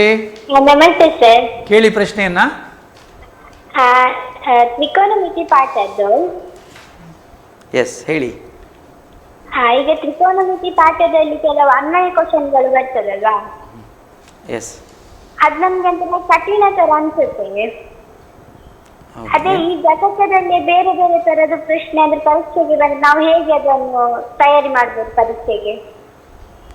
ಓಕೆ, ಏನು ಪ್ರಶ್ನೆ ಅಂತ ಸ್ವಲ್ಪ ಪುನಃ ರಿಪೀಟ್ ಕೇಳಿದ್ರೆ? ಪುನಃ ಕೇಳಿ, ಆ ಪ್ರಶ್ನೆ ಕೇಳಿ. ತ್ರಿಕೋನಮಿತಿ ಪಾಠದ್ದು ಅನ್ವಯ ಪ್ರಶ್ನೆಗಳು ಕಠಿಣ ಅನ್ಸುತ್ತೆ ನಮ್ಗೆ. ಓಕೆ. ಈ ಘಟಕದಲ್ಲಿ ಬೇರೆ ಬೇರೆ ಕ್ವಶನ್ ಬರ್ತದಲ್ಲ, ಅದನ್ನ ನಾವು ಪರೀಕ್ಷೆಗೆ ಹೇಗೆ ತಯಾರಿ ಮಾಡ್ಬೋದು ಅಂತ. ಓಕೆ. ತ್ರಿಕೋನಮಿತಿ ಅನ್ವಯ ಪ್ರಶ್ನೆಗಳೇನು? ತ್ರಿಕೋನಮಿತಿ ಅನ್ವಯ ಒಂದು 7-8 ಇವೆ ಅಷ್ಟೇ ನಮ್ಮ ಟೆಕ್ಸ್ಟ್ ಬುಕ್ ಅಲ್ಲಿ. LBಯಲ್ಲೂ ಸ್ವಲ್ಪ ಸಿಗ್ತವೆ ಸರ್. ನಾವು ಹಿಂದಿನ 3 ವರ್ಷದ ಕ್ವಶನ್ ಪೇಪರ್, ಈಗಾಗಲೇ ಇಲಾಖೆ ಹಿಂದಿನ ವರ್ಷ 3 ಕ್ವಶನ್ ಪೇಪರ್ ಮಾಡಿದೆ. Exam 1, exam 2, exam 3. ಅದರ ಕೀ ಆನ್ಸರ್ ಗಳನ್ನು ಆ ಸ್ಟೂಡೆಂಟ್ ಕಾರ್ನರ್ ಅಲ್ಲಿ ಅವ್ರು ಹಾಕಿದ್ದಾರೆ ಸರ್. ಸೊ ಇದ್ರದ್ದು ನಾವು ಸ್ವಲ್ಪ ನಮ್ಗೆ ಯಾವ್ಯಾವ ಚಾಪ್ಟರ್ ಕಷ್ಟ ಆಗುತ್ತೆ ಅದನ್ನು ನಾವು ಹಿಂದಿನ ವರ್ಷದ ಕ್ವಶನ್ ಪೇಪರ್ ಅಲ್ಲಿ ಆ ಭಾಗದಲ್ಲಿ ಬರುವಂತಹ ಪ್ರಶ್ನೆಗಳನ್ನೇ ಸ್ವಲ್ಪ ನಾವು ಇಂಪಾರ್ಟೆನ್ಸ್ ಕೊಡಬೇಕಾಗತ್ತೆ. ಹೆಚ್ಚಿನ ವಿದ್ಯಾರ್ಥಿಗಳು ಹೆದರ್ಕೊಳ್ಳೋದಂದ್ರೆ ಆ ತ್ರಿಕೋನಮಿತಿ ಅದೇನೋ ಅಷ್ಟು ಕಷ್ಟ ಆಗಲ್ಲ, ಬಟ್ ಕಾನ್ಸೆಪ್ಟ್ ಸ್ವಲ್ಪ ಕ್ಲಿಯರ್ ಮಾಡ್ಕೊಂಡ್ರೆ ಯಾವುದೇ ಲೆಕ್ಕ ಹೊರಗಿಂದ ಬರ್ಲಿ ಅಲ್ಲಿ ಬಳಸೋದೇನಿದೆ ಅದನ್ನು ಸ್ವಲ್ಪ ನೋಡ್ಕೊಂಡ್ಬಿಟ್ರೆ ನಾವು ಕರೆಕ್ಟ್ ಆಗಿ ಮಾಡ್ಲಿಕ್ಕೆ ಆಗತ್ತೆ. ಹೆಚ್ಚಾಗಿ ರೈಟ್ ಸೈಡ್ಗೆ ಫೋಕಸ್ ಮಾಡಿ, ಅದು ಏನು ಪ್ರೂವ್ ಮಾಡಬೇಕು ಅದರ ಕಡೆಗೆ ಹೋಗ್ಬೇಕು. ಆ ಪ್ರೂವ್ ಮಾಡೋಣ ಹಿಂದಿನ ಸ್ಟೆಪ್ ಏನಿರ್ಬೋದು, ಆ ರೈಟ್ ಹ್ಯಾಂಡ್ ಸೈಡ್ನ ಸ್ವಲ್ಪ ಬ್ಯಾಕ್ ಹೋದ್ರೆ ನಿಮ್ಗೆ ಒಂದು ಐಡಿಯಾಸ್ ಬಂದ್ಬಿಡುತ್ತೆ ಹೇಗೆ ನಾವು ಆ ಲೆಕ್ಕವನ್ನು ಇದು ಮಾಡಬೇಕು ಅಂತ. ಸೊ ಹಾಗಾಗಿ ಸ್ವಲ್ಪ ಹಿಂದಿನ ಕ್ವಶನ್ ಪೇಪರ್ಗಳನ್ನು ನೀವು ರೆಫರ್ ಮಾಡಿ, ತ್ರಿಕೋನಮಿತಿ ಈಸಿ ಆಗತ್ತೆ ನಿಮಗೆ. ತುಂಬಾ ಧನ್ಯವಾದ ಕರೆ ಮಾಡಿದ್ದಕ್ಕೆ. ಆಯ್ತು ಸರ್. ಇನ್ನೊಂದು ಅದೇ ನೀವು ಹೇಳಿದ ಹಾಗೆ ಈ ಸ್ಟೂಡೆಂಟ್ ಕಾರ್ನರ್ ಬಗ್ಗೆ ಬಹುಶಃ ಮಕ್ಕಳಿಗೆ ಗೊತ್ತಿಲ್ಲ ಅಂತ ನನ್ಗೆ ಅಂದ್ಕೊಳ್ತೀನಿ. ತುಂಬ ಮಕ್ಕಳಿಗೆ ಇದ್ರ ಬಗ್ಗೆ ಮಾಹಿತಿ ಇಲ್ಲ. ಸೊ ಹಾಗಾಗಿ KSEEB ಸ್ಟೂಡೆಂಟ್ ಕಾರ್ನರ್ಗೆ ಹೋಗಿ ಅಲ್ಲಿರುವಂಥ ಹಳೆಯ ಪ್ರಶ್ನೆ ಪತ್ರಿಕೆ ಅಥವಾ ಟೈಮ್ ಟೇಬಲ್, ಪ್ರಶ್ನೆಗಳ ಉತ್ತರ ಎಲ್ಲೋ ಒಂದು ಕಡೆ ಸಿಗುತ್ತೆ. ಅದನ್ನು ಕೂಡ ಈ ಒತ್ತಡದಲ್ಲಿ ಅದು ಗಮನಿಸಿ ಮಕ್ಕಳಿಗೆ ಆಗೋದಿಲ್ಲ. ಅಂದರೆ ಇಲಾಖೆ ಅಥವಾ ಪ್ರೌಢಶಿಕ್ಷಣ ಮಂಡಳಿ ಬಹಳ ಸುಲಭ ಮಾಡಿ ಕೊಟ್ಟಿದೆ. ಈ ಪರೀಕ್ಷೆಯ ಧಾವಂತದ ಒಳಗಡೆ ಬಹುಶಃ ಅದೆಲ್ಲ ನಮ್ಮ ಮಕ್ಕಳಿಗೆ ಗೊತ್ತೇ ಇರೋದಿಲ್ಲ. ಕಷ್ಟ ಸರ್, ಭಾಳ ಕಷ್ಟ ಆಗ್ತದೆ ಮ್ಯಾಥ್ಸು, ಅದು ಹಂಗಾಗುತ್ತೆ ಹಿಂಗಾಗುತ್ತೆ ಅಂತ ಹೇಳ್ತೀವಿ ನಾವು. ಆಗ ಒಂದು ಪ್ರಶ್ನೆ ನಾವು ಅಲ್ಲಿ ಅಪೂರ್ಣಕ್ಕೆ ತಡೆ ಹಿಡಿಯಾಯಿತು. ಅಂದರೆ ಒಂದು ಪೂರ್ಣ ಅಂಕ ಪಡೀಲಿಬೇಕಾದ ಹಂತವಾಗಿ ನಾವು ಮಾತಾಡ್ತಾ ಹೋದ್ರಿ, ಅಷ್ಟೊತ್ತಿಗೆ ಒಂದು ಕರೆ ಬಂತು. ಈಗ ಹಂತಗಳಿಗೆ ಕೂಡ ಬೇರೆ ಬೇರೆ ಮಾರ್ಕ್ಗಳು ಇವೆ. ಅದು ನಾವು ಕರೆಕ್ಟಾಗಿ ಪೂರೈಸ್ಕೊಂಡಾಗ ಮಾತ್ರ ಮಾರ್ಕ್ಸ್ ಸಿಗುವಂಥದ್ದು. ಪೂರ್ಣ ಅಂಕ ಪಡಿಬೇಕಾದ್ರೆ ಏನು ಮಾಡ್ಬೇಕಂತ? ಸರಿ, ಪೂರ್ಣ ಅಂಕ ಪಡಿಬೇಕು, ಬಟ್ ಇಲ್ಲಿ ಪ್ರೆಷರ್ ಒಂದು ಇರಬಾರ್ದು ಸರ್. ನಾ ಅದೊಂದು ಹೇಳ್ತೀನಿ, 80ಯಲ್ಲಿ 80ನೇ ತೆಗಿತೇನೆ ಅಂತ ಅನ್ಕೊಂಡು ಹೋದ್ರೆ ಪ್ರೆಷರ್ ಜಾಸ್ತಿ ಆಗುತ್ತೆ, ಆತಂಕ ಆಗ್ಬಿಡುತ್ತೆ ಮಗುಗೆ, ಏನಾದ್ರು ಬರದಿದ್ರೇನು ಅಂತ ಭಯ. ಸೊ ಹಾಗಾಗಿ ನಾನು ಹೇಳ್ತೀನಿ 75 ಅಂತೂ ಡೆಫಿನೆಟ್ಲಿ ಬರುತ್ತೆ. ಇನ್ನು ಮುಂದಿನ ಪ್ರಶ್ನೆ, ಯಾಕಂದ್ರೆ ಈಗ ಒಂದು ಎಕ್ಸಾಂಪಲ್ ಕೊಡ್ತೀನಿ, ಇದು ಪಾಠಕ್ಕೆ ಸಂಬಂಧಪಡಲ್ಲ. ಈಗ ಉಸೇನ್ ಬೋಲ್ಟ್ ಎಷ್ಟೋ 9 ಸೆಕೆಂಡಲ್ಲಿ ಓಡ್ತಾರೆ, ಸರಿ ಅಲ್ಲ? ಅವನಿನ್ನು ಅದನ್ನ 8 ಸೆಕೆಂಡಲ್ಲಿ ಓಡಬೇಕು ಅಂತಂದ್ರೆ ಇನ್ನು ತುಂಬಾ ಹಾರ್ಡ್ ವರ್ಕ್ ಮಾಡ್ಬೇಕಾಗುತ್ತೆ. ಯಾಕಂದ್ರೆ 1 ಸೆಕೆಂಡ್ ಗ್ಯಾಪ್ ಅಲ್ಲಿ ಅವ್ನು ಫಿನಿಶ್ ಬೇಗ ಮಾಡಬೇಕು ಅಂದ್ರೆ ತುಂಬಾ ಲಾಟ್ ಆಫ್ 3 to 4 ಮಂತ್ ಅವರು ಪ್ರಾಕ್ಟೀಸ್ ಮಾಡಲೇಬೇಕಾಗುತ್ತೆ. ಹಾಗೇನೆ ನಮ್ಮ ಮಕ್ಕಳು 75 ತನಕ ಆರಾಮ್ಸೆ ಹೋಗಿ ಬಿಡ್ತಾರೆ. ಯಾಕಂದ್ರೆ ಅಲ್ಲಿ ಬರುವಂತ ಆವರೇಜ್ ಕ್ವಶನ್, ಈಸಿ ಕ್ವಶನ್ ಎಲ್ಲ ದಾಟಿ ಒಂದಿಷ್ಟು ಅಪ್ಲಿಕೇಶನ್ ಕ್ವಶನ್ ದಾಟಿ ಮುಂದೆ ಬಂದಿರ್ತಾರೆ. ಅದರ ಮುಂದೆ ಹೋಗ್ಬೇಕು ಅನ್ನುವಾಗ ಅವ್ರದ್ದು ಸ್ವಲ್ಪ ಪ್ರಾಕ್ಟೀಸ್ ಜಾಸ್ತಿ ಬೇಕಾಗತ್ತೆ. ಸೊ ಹಾಗಾಗಿ ನಾನು ಹೇಳೋದಿಷ್ಟೇ, ಕಾನ್ಸೆಪ್ಟ್ಗಳನ್ನು ಕ್ಲಿಯರ್ ಮಾಡಬೇಕಾಗತ್ತೆ, ಹಿಂದಿನ ಕ್ವಶನ್ ಪೇಪರ್ ರೆಫರ್ ಮಾಡಬೇಕಾಗತ್ತೆ. RD ಶರ್ಮಾ ಅಂತ ಒಂದು ಬುಕ್ ಬರುತ್ತೆ ಸರ್, ಆ ಬುಕ್ಕಿನಲ್ಲಿ ಒಂದಿಷ್ಟು ಪ್ರಶ್ನೆಗಳನ್ನು ಕೊಟ್ಟಿದ್ದಾರೆ, ಅವು ಸ್ವಲ್ಪ ಒಳ್ಳೇದಿದೆ. ಅದು ನಾನು ಎಲ್ಲಾ ಪಾಠ ನೋಡಿ ಅಂತ ಹೇಳಲ್ಲ, ಎಸ್ಪೆಷಲಿ ಈಗ ಏನು ತ್ರಿಕೋನಮಿತಿ ಬಗ್ಗೆ ತುಂಬಾ ಪ್ರಶ್ನೆಗಳು ಬರ್ತಾ ಇವೆ. ಹಾಗಾದ್ರೆ ತ್ರಿಕೋನಮಿತಿಯಲ್ಲಿ RD ಶರ್ಮಾದಲ್ಲಿ ಯಾವ ಕ್ವಶನ್ಸ್ ಇವೆ, ಸ್ವಲ್ಪ ಆ ಕ್ವಶನ್ ಅನ್ನು ಕಲ್ತ್ರೆ ಸ್ವಲ್ಪ ಧೈರ್ಯ ಬರುತ್ತೆ. ಯಾಕಂದ್ರೆ ಎಕ್ಸ್ಟ್ರಾ ಕ್ವಶನ್ ಕಲ್ತಾಗೆ ಒಂದಿಷ್ಟು ದಾರಿಗಳು ಗೊತ್ತಾಗ್ತವೆ ಹೇಗೆ ನಾವು ಸಾಲ್ವ್ ಮಾಡಬೇಕು ಅಂತ. ಸೊ ಹಾಗಾಗಿ ನಾನು ಹೇಳೋದು, ಸ್ಕೋರ್ ಮಾಡುವವರು ಅಟ್ಲೀಸ್ಟ್ ಒಂದು 4-5 ಅಪ್ಲಿಕೇಶನ್ ಬರುವ ಚಾಪ್ಟರ್ಗಳನ್ನು RD ಶರ್ಮಾ ಬುಕ್ಕಿಂದ ಸ್ವಲ್ಪ ಗಮನಿಸಿದ್ರೆ ತುಂಬಾ ಉತ್ತಮ ಆಗುತ್ತೆ ಸರ್. ಖಂಡಿತವಾಗಿ ನೀವು ಹೇಳಿದಾಗೆ ಈ ಹಳೆಯ ಪ್ರಶ್ನೆ ಪತ್ರಿಕೆ ಬಗ್ಗೆ ನಮ್ಮ ಮಕ್ಕಳು ಗಮನ ಕೊಡೋಲ್ಲ. ಯಾವಾಗಲೂ ಹಳೆಯ ಪ್ರಶ್ನೆ ಪತ್ರಿಕೆ, ನಾನು ಹಿಂದಿನ ಸಂಚಿಕೆಯಲ್ಲಿ ಹೇಳಿದ್ದೆ, ಪ್ರಶ್ನೆ ಪತ್ರಿಕೆಗಳು ಪ್ರಶ್ನೆಗಳು ನಿಮ್ಮೊಂದಿಗೆ ಮಾತನಾಡುತ್ತೆ ಅಂತೇಳಿ. ಪ್ರಶ್ನೆ ನಿಮ್ಮೊಂದಿಗೆ ಮಾತನಾಡುತ್ತೆ, ಅದು ಏನು ಕೇಳುತ್ತೆ ಅಂತ ಅರ್ಥ ಮಾಡ್ಕೊಳ್ಳಿ ಅಂತೇಳಿ. ನೀವು ಅದನ್ನು ಏಕಾಏಕಿ ನೋಡದೆ ಧಾವಂತಕ್ಕೊಳಗಾಗಿ ತಪ್ಪು ಬರೆದು ಆಮೇಲೆ ನಿಮಗೆ ಸರಿಯಾಗಿ ಆಗ ನೀವು ನಿರೀಕ್ಷಿಸಿದ ಅಂಕಗಳು ನಿಮಗೆ ಸಿಗೋದಿಲ್ಲ. ಈಗ ಸರ್ ಹೇಳಿದ ಹಾಗೆ ಉತ್ತಮವಾದ ಅಂಕ ಪಡಿಬೇಕಾದ್ರೆ ಮೊದಲು ನಿಮ್ಮ ಟೆನ್ಷನ್ ಅಥವಾ ಧಾವಂತ ಅಥವಾ ಒತ್ತಡ ಇವೆಲ್ಲವನ್ನು ಕಡಿಮೆ ಮಾಡಿಕೊಳ್ಬೇಕು. ಯಾವಾಗ ಅದನ್ನು ಕಡಿಮೆ ಮಾಡಿಕೊಳ್ಳದೆ ಅಂಕ ಪಡೆಯುವುದಾದರೂ ಹೇಗೆ ಅಂತೇಳಿ ಮುಂದಿನ ಪ್ರಶ್ನೆ ಕೊಡೋದಕ್ಕೆ ಜಾಯಿಂಟ್ ಆಗಿದೆ. ತಪ್ಪುಗಳು ಆಗದಂತೆ ಎಚ್ಚರಿಕೆ ವಹಿಸುವುದು ಹೇಗೆ ಅಂತ ಹೇಳಿ. ಅದೇ ಸರ್, ತಪ್ಪಾಗುತ್ತೆ. ನಾನು ಆಗ್ಲೇ ಹೇಳಿದ್ದೇನೆ, ಫಸ್ಟ್ ಎಕ್ಸಾಮ್ ಅಲ್ಲಿ ಏನು ಮಿಸ್ಟೇಕ್ ಆಗುತ್ತೆ ಅದನ್ನ ಒಂದ್ ಕಡೆ ಬರ್ದಿಟ್ಟು ಪಟ್ಟಿ ಮಾಡ್ಕೊಳ್ಬೇಕು. ಇದು ನಾವು ತುಂಬಾ ಉತ್ತಮ. ಕೆಲವರು ಮಾಡೋದೇ ಇಲ್ಲ, ಇದನ್ನ ನಾವು ಮೊದಲು ಮಾಡ್ಬೇಕಾಗತ್ತೆ. ಏನೇನು ಮಿಸ್ಟೇಕ್ ಮಾಡಿದ್ದೇವೆ ಅದು ಅಟ್ಲೀಸ್ಟ್ ನಮ್ಗೆ ಅದು ನೆಕ್ಸ್ಟ್ ಎಕ್ಸಾಮ್ ಅಲ್ಲಾದ್ರೂ ನಾವು ಅದನ್ನು ಕ್ಲಿಯರ್ ಮಾಡಬೇಕು ಅಂತ. ಡೆಫಿನೆಟ್ಲಿ ಅದನ್ನು ಕ್ಲಿಯರ್ ಮಾಡಲೇಬೇಕು ನೆಕ್ಸ್ಟ್ ಎಕ್ಸಾಮ್ ಅಲ್ಲಿ, ಸುಮ್ಮನೆ ಬರ್ದಿಟ್ರೆ ಪ್ರಯೋಜನ ಇಲ್ಲ ಸರ್. ಹಾಗಾಗಿ ಮತ್ತು ನಾನು ಏನು ಈ ಅಪ್ಲಿಕೇಶನ್ ಏನು ಬರ್ತಾ ಇವೆ ಆ ಲೆಕ್ಕಗಳನ್ನು ಸ್ವಲ್ಪ ಎಕ್ಸ್ಟ್ರಾ ಏನು ಟೈಮ್ ಕೊಟ್ಟು ಅದನ್ನೇ ಜಾಸ್ತಿ ಕಲಿಬೇಕಾಗತ್ತೆ. ಈಗ ಗ್ರಾಫ್ ಎಲ್ರಿಗೂ ಮಾಡ್ಲಿಕ್ಕೆ ಬರುತ್ತೆ, ಗ್ರಾಫ್ ಅವಶ್ಯಕತೆ ಇಲ್ಲ ಸರ್ ಕಲಿಯೋದು, ಬಿಟ್ಬಿಡ್ಬೋದು. ಎಲಿಮಿನೇಷನ್ ವಿಧಾನ ಎಲ್ರಿಗೂ ಗೊತ್ತಿದೆ, ಬಿಟ್ಬಿಡ್ಬೋದು. ಇರ್ಯಾಷನಲ್ ಪ್ರೂವ್ ಮಾಡೋದು ಸುಲಭ. ನಾನು ಹೇಳ್ತೇನೆ ಏನು ಅಂತಂದ್ರೆ, ನಾವು ಒಂದು 25 ಮಾರ್ಕ್ಸ್, ಈಗ ಕಷ್ಟ ಒಂದು 20 ಮಾರ್ಕ್ಸ್ ಇರ್ಬೋದು, ಬಟ್ ನಾವು 25 ಮಾರ್ಕ್ಸ್ ಇದೇ ಕ್ವಶನ್ ತಗೊಂಡು ನಾವು ಆನ್ಸರ್ ಮಾಡ್ತಾ ಹೋಗ್ಬೇಕು. ಅದು ಹೇಗಿರ್ಬೇಕು ಅಂತಂದ್ರೆ, ಇಡೀ ಕ್ವಶನ್ ಪೇಪರ್ ಅಲ್ಲಿ ಹುಡುಕಿ ಆ ಅಪ್ಲಿಕೇಶನ್ ಲೆವೆಲ್ ಕ್ವಶನ್ಗಳನ್ನೇ ಮಾಡೋದು ನಾವು. ಈ ತರ ನಾವು ಯಾವುದೇ ಕ್ವಶನ್ ಪೇಪರ್ ಅಲ್ಲಿ ಒಂದು 20 ರಿಂದ 25 ಸ್ಕೋರ್ ಮಾಡ್ಲಿಕ್ಕೆ ನಾವು ಟ್ರೈ ಮಾಡ್ತಾ ಇದ್ದೇವೆ ಅಂದ್ರೆ ಅದು ಅಪ್ಲಿಕೇಶನ್ ಮಾತ್ರ. ಆಗ ನಮ್ಗೆ ಏನಾಗುತ್ತೆ, ಒಂಥರ ಧೈರ್ಯ ಬರ್ಲಿಕ್ಕೆ ಸ್ಟಾರ್ಟ್ ಆಗುತ್ತೆ. ಯಾಕಂದ್ರೆ ಹೆಚ್ಚಿನವ್ರಿಗೆ ಸುಲಭ ಲೆಕ್ಕವನ್ನು ಈಸಿಯಾಗಿ ಮಾಡಿಬಿಟ್ಟು ಕಷ್ಟದನ್ನೇ ಮಾಡಲ್ಲ. ಸೊ ಹಾಗಾಗಿ ಮುಂದಿನ ಯಾವುದೇ ಒಂದು ಕ್ವಶನ್ ಪೇಪರ್ ಬಂದರೂ ಆ ಅಪ್ಲಿಕೇಶನ್ ಅನ್ನು ಹುಡುಕಿ ಒಂದು 25 ಮಾರ್ಕಿದು ಸಿಗ್ತಾವೆ ಸರ್, ಹೆಚ್ಚಂದ್ರೆ ಅಷ್ಟೇ ಸಿಗೋದು. ಅದನ್ನೇ ಸ್ವಲ್ಪ ಸರಿ ಪ್ರಾಕ್ಟೀಸ್ ಮಾಡಿಬಿಟ್ರೆ 100% ನಾವು ಏನು ಸಕ್ಸಸ್ ಒಳ್ಳೆಯ ಅಂಕವನ್ನ ಪಡೆಯಲಿಕ್ಕೆ ಸಾಧ್ಯ ಇದೆ. ಇನ್ನೊಂದು ತುಂಬಾ ಮಕ್ಕಳಿಗೆ ಏನಂದ್ರೆ ಸರ್ ಟೈಮೇ ಸಾಕಾಗಿಲ್ಲ ಸರ್, ಎಳ್ಕೊಂಡ್ಬಿಟ್ರು ಅವ್ರು ಸರ್, ಅವ್ರು ಪೇಪರ್ ಎಳ್ಕೊಂಡ್ಬಿಟ್ರು, ನಮಗೆ ಟೈಮ್ ಮ್ಯಾನೇಜ್ಮೆಂಟ್ ಮಾಡಲಿಕ್ಕೆ ಸಾಧ್ಯ ಆಗಲಿಲ್ಲ. ಹೇಗೆ ಗಣಿತದಲ್ಲಿ ಹೇಗೆ ಸಮಯ ನಿರ್ವಹಣೆ ಮಾಡಲಿಕ್ಕೆ ನಿಮ್ಮ ಸಲಹೆಗಳೇನು? ಎಸ್, ಈಗಾಗಲೇ ನಾನು ಸ್ಕೋರ್ ಮಾಡುವ ಮಕ್ಕಳನ್ನು ಗಮನಿಸಿದ್ರೆ ಸ್ವಲ್ಪ ಈ ತುಂಬ ಸ್ಕೋರ್ ಮಾಡುವವರು ಅಟ್ಲೀಸ್ಟ್ 2.25 ಗಂಟೆ ಒಳಗೆ ಮುಗಿಸಿರ್ತಾರೆ ಸರ್ ಪೇಪರನ್ನು. ಇದು ನಾವು ಗಮನಿಸ್ಬೋದು. ಒಳ್ಳೆ ಸ್ಕೋರ್ ಮಾಡುವವರು ಏನು ಅಂತಂದ್ರೆ ಅವ್ರಿಗೆ ಕಾನ್ಸೆಪ್ಟ್ ತುಂಬ ಹೋಲ್ಡ್ ಇರುತ್ತೆ, ಲೆಕ್ಕವನ್ನು ಪ್ರಾಕ್ಟೀಸ್ ಮಾಡಿರ್ತಾರೆ. ಅಲ್ಲಿ ಒಂಥರ ನಿಧಾನವಾಗಿ ಅಂತ ಏನಿಲ್ಲ, ಗೊತ್ತಾದ ತಕ್ಷಣ ಸೀದಾ ಮಾಡ್ಕೊಂಡು ಹೋಗಿ ಬಿಡ್ತಾರೆ, ಅಲ್ಲಿ ಏನು ಸಮಸ್ಯೆ ಇರೋದಿಲ್ಲ. ನಾವು ಯಾವಾಗ ಸರಿಯಾಗಿ ಕಲ್ತಿರೋದಿಲ್ಲವೋ, ಪ್ರಾಕ್ಟೀಸ್ ಮಾಡಿರೋದಿಲ್ಲೋ ಅಂತ ಸಂದರ್ಭದಲ್ಲಿ ನಾವೇನ್ ಮಾಡ್ತೇವೆ, ಆ ಲೆಕ್ಕವನ್ನು ಹೊರದಾಕುದು, ಪುನಃ ಬಿಡಿಸೋದು, ಈ ತರ ಮಾಡುವಾಗ ನಮ್ಮ ಹತ್ರ ತುಂಬಾ ಟೈಮ್ ವೇಸ್ಟ್ ಆಗುತ್ತೆ.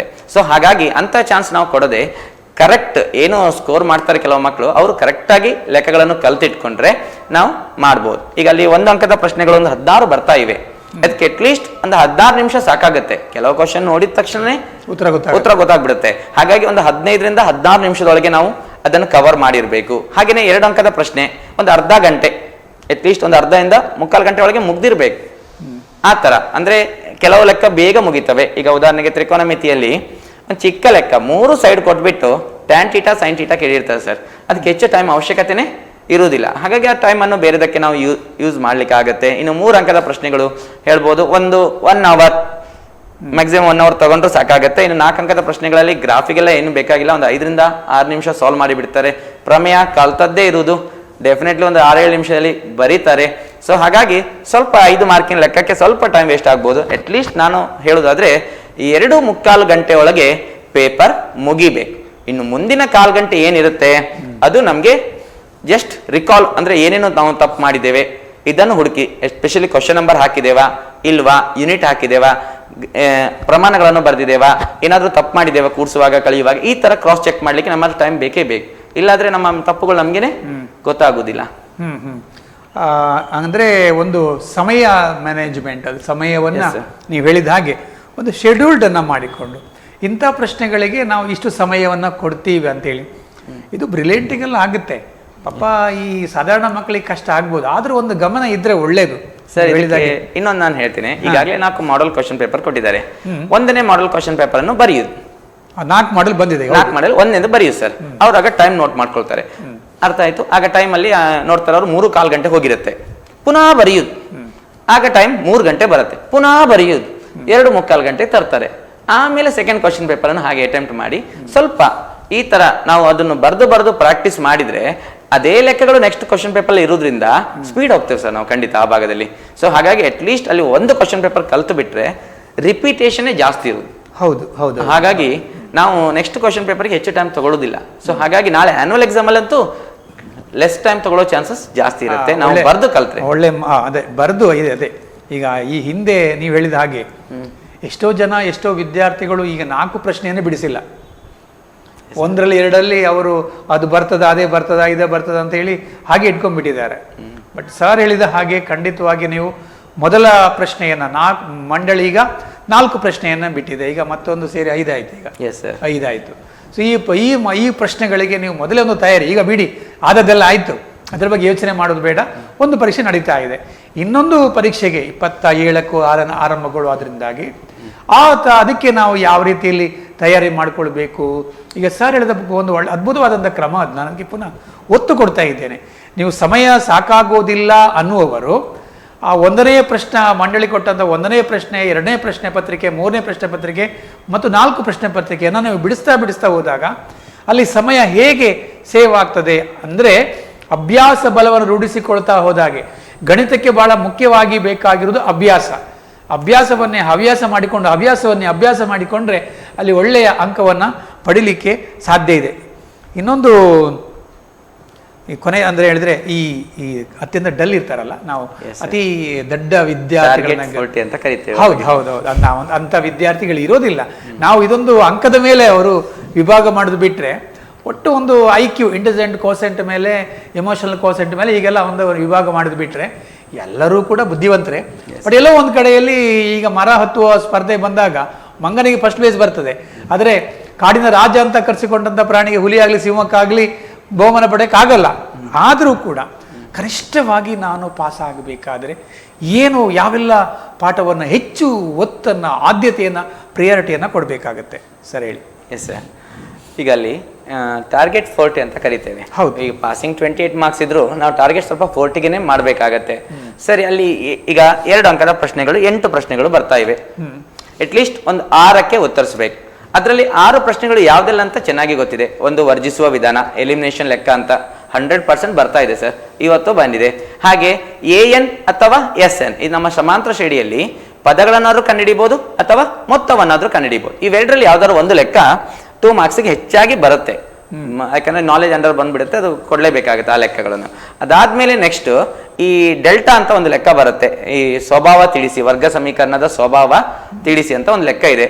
ಅದು ಸಹ ಮಕ್ಕಳು ತುಂಬಾ ಇಷ್ಟಪಡ್ತಾರೆ ಆ ಲೆಕ್ಕವನ್ನು ಕಲ್ತ್ಕೊಂಡ್ರೆ. B² - 4AC ಅಂತ ಒಂದು ಚಿಕ್ಕ ಸೂತ್ರ, ಅದನ್ನು ಸ್ವಲ್ಪ ನಾವು ಕಲ್ತ್ಕೊಳ್ಬಹುದಾಗುತ್ತೆ. ಹಾಗೇನೆ ಈ ಭಾಗ ಪ್ರಮಾಣ ಸೂತ್ರ, ಸ್ವಲ್ಪ ಸೂತ್ರ ದೊಡ್ಡದಿದೆ, ಬಟ್ ರಿಪಿಟೇಷನ್ ಭಾಗ ಸರ್. ಫಸ್ಟ್ ಪಾರ್ಟ್ ಏನಿದೆಯೋ ಅದೇ ಸೆಕೆಂಡ್ ಪಾರ್ಟ್ ಅಲ್ಲಿ ಬರ್ತಾ ಇದೆ. ಅದು ಆ ಲೆಕ್ಕವನ್ನು ಸಹ ಸ್ವಲ್ಪ ಅವರು ನೋಡ್ಕೊಂಡ್ಬಿಟ್ರೆ ತುಂಬಾ ಉತ್ತಮ ಆಗುತ್ತೆ. ಹಾಗೇನೆ ಆ ಭಾಗಲಬ್ಧ ಸಂಖ್ಯೆಯನ್ನು ಸಾಧಿಸಿ ಅಂತ ಸ್ಟಾರ್ಟಿಂಗ್ ಇಂದ ಅದು ತುಂಬಾ ಫಸ್ಟ್ ಇದು FA1 ಇಂದ ಬರ್ತಾನೆ ಇದೆ.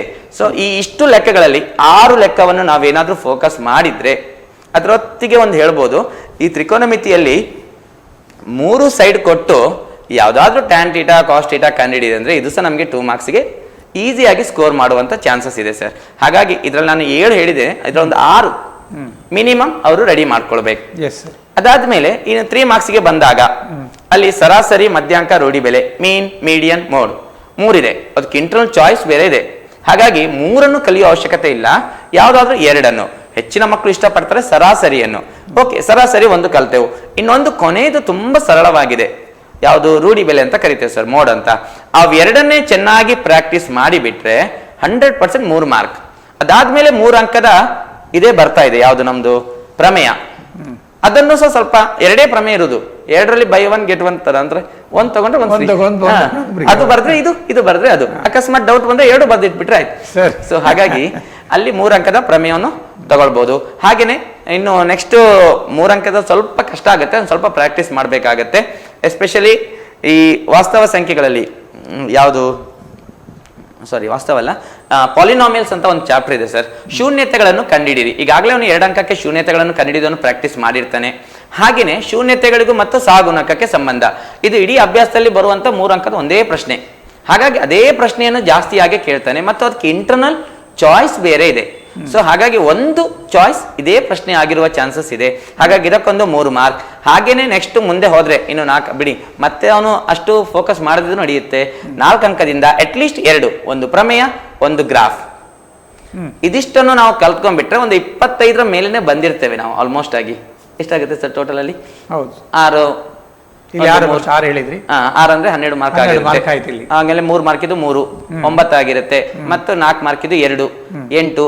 ಮತ್ತೆ ಇನ್ನೇನ್ ಮಾಡ್ಬೇಕು ಅಂತಂದ್ರೆ ಆ ಕೊನೆ 5 ಅಂಕದ ಪ್ರಶ್ನೆ ಮಾಡ್ಲಿಕ್ಕೆ ಬರೆದಿದ್ರು ಅಡ್ಡಿಲ್ಲ, ಸೂತ್ರಗಳು, ಇದು ಆ ಸಿಲಿಂಡರ್ನ ಸೂತ್ರ, ಶಂಕುವಿನ ಸೂತ್ರ ಗೊತ್ತಾಗದೆ ಎಲ್ಲ ಬರೆದು ಬಿಟ್ರು ಆಗುತ್ತೆ. ನಾನು ವಿದ್ಯಾರ್ಥಿಗಳಿಗೆ ಯಾವಾಗ್ಲೂ ಹೇಳುದು, ಈ ಗಿಫ್ಟೆಡ್ ಚಿಲ್ಡ್ರನ್ಸ್ ಅಂದ್ರೆ ಏನ್ ಟಾರ್ಗೆಟ್ 40 ಮಾಡ್ತಾರೆ, ಅವರು ಎಕ್ಸಾಮ್ ಬಿಫೋರ್ ಹೋಗುವಾಗ 2 ಚೀಟಿ ಇರ್ಬೇಕು ಅವ್ರ ಕೈಯಲ್ಲಿ. ಒಂದ್ ಕೈಯಲ್ಲಿ ಫಾರ್ಮುಲಾ ಚೀಟಿ, ಇನ್ನೊಂದು ಕೈಯಲ್ಲಿ ಪ್ರಮೇಯದ ಚೀಟಿ. ಅಂದ್ರೆ ಒಂದೇ ಪೇಜ್ ಅಲ್ಲಿ ಪ್ರಮೇಯಗಳನ್ನು ಬರೆದು ಒಂದೇ ಇದರಲ್ಲಿ ಫಾರ್ಮುಲಾಗಳನ್ನು ಬರೆದು, ಈ ಫಾರ್ಮುಲಾ ರಿಕಾಲ್ ಮಾಡೋದ್ರಿಂದ 1 ವರ್ಡ್ ಆನ್ಸರ್ ಅಲ್ಲೂ ಮಾರ್ಕ್ಸ್ ಸಿಗುತ್ತೆ ಸರ್. ಈ ದೊಡ್ಡ ಪ್ರಶ್ನೆಗಳಲ್ಲಿಯೂ ಅವರಿಗೆ ಮಾರ್ಕ್ಸ್ ಸಿಕ್ಕಿ ಸ್ವಲ್ಪ ಈಸಿಯಾಗಿ ಪಾಸ್ ಆಗಿ ಹೋಗಿ ಬಿಡ್ತಾರೆ ಸರ್. ಖಂಡಿತ ನೀವು ಹೇಳಿದ್ದು ಅಂತ ಹೇಳಿದ್ರೆ ನಾವೆಲ್ಲ ಭಾಳ ದಡ್ಡವಾಗಿರ್ತದೆ ನಮ್ಮಂಥ ವಿದ್ಯಾರ್ಥಿಗಳು. ಇಲ್ಲ ಸೊ ಹಾಗಾಗಿ ಅಂದರೆ ನಾವೆಲ್ಲ ಗಮನಿಸಬೇಕಾದ, ನಾವು ಬುದ್ಧಿವಂತ ಮಕ್ಕಳಿಗೆ ಗಮನ ಕೊಡಬೇಕು. ಆದರೆ ಭಾಳ ಡಲ್ ಇರ್ತಾರೆ ನೋಡಿ, ಗಣಿತದಲ್ಲಿ ಭಾಳ ಆತ್ಮವಿಶ್ವಾಸ ಕಳ್ಕೊಂಡ್ಬಿಟ್ರೆ ಮತ್ತೆ ಅವರಿಗೆ ಮತ್ತೆ ಆ ಶ್ವಾಸವನ್ನು ತುಂಬಿಸೋದು ಭಾಳ ಕಷ್ಟ ಆಗ್ತದೆ.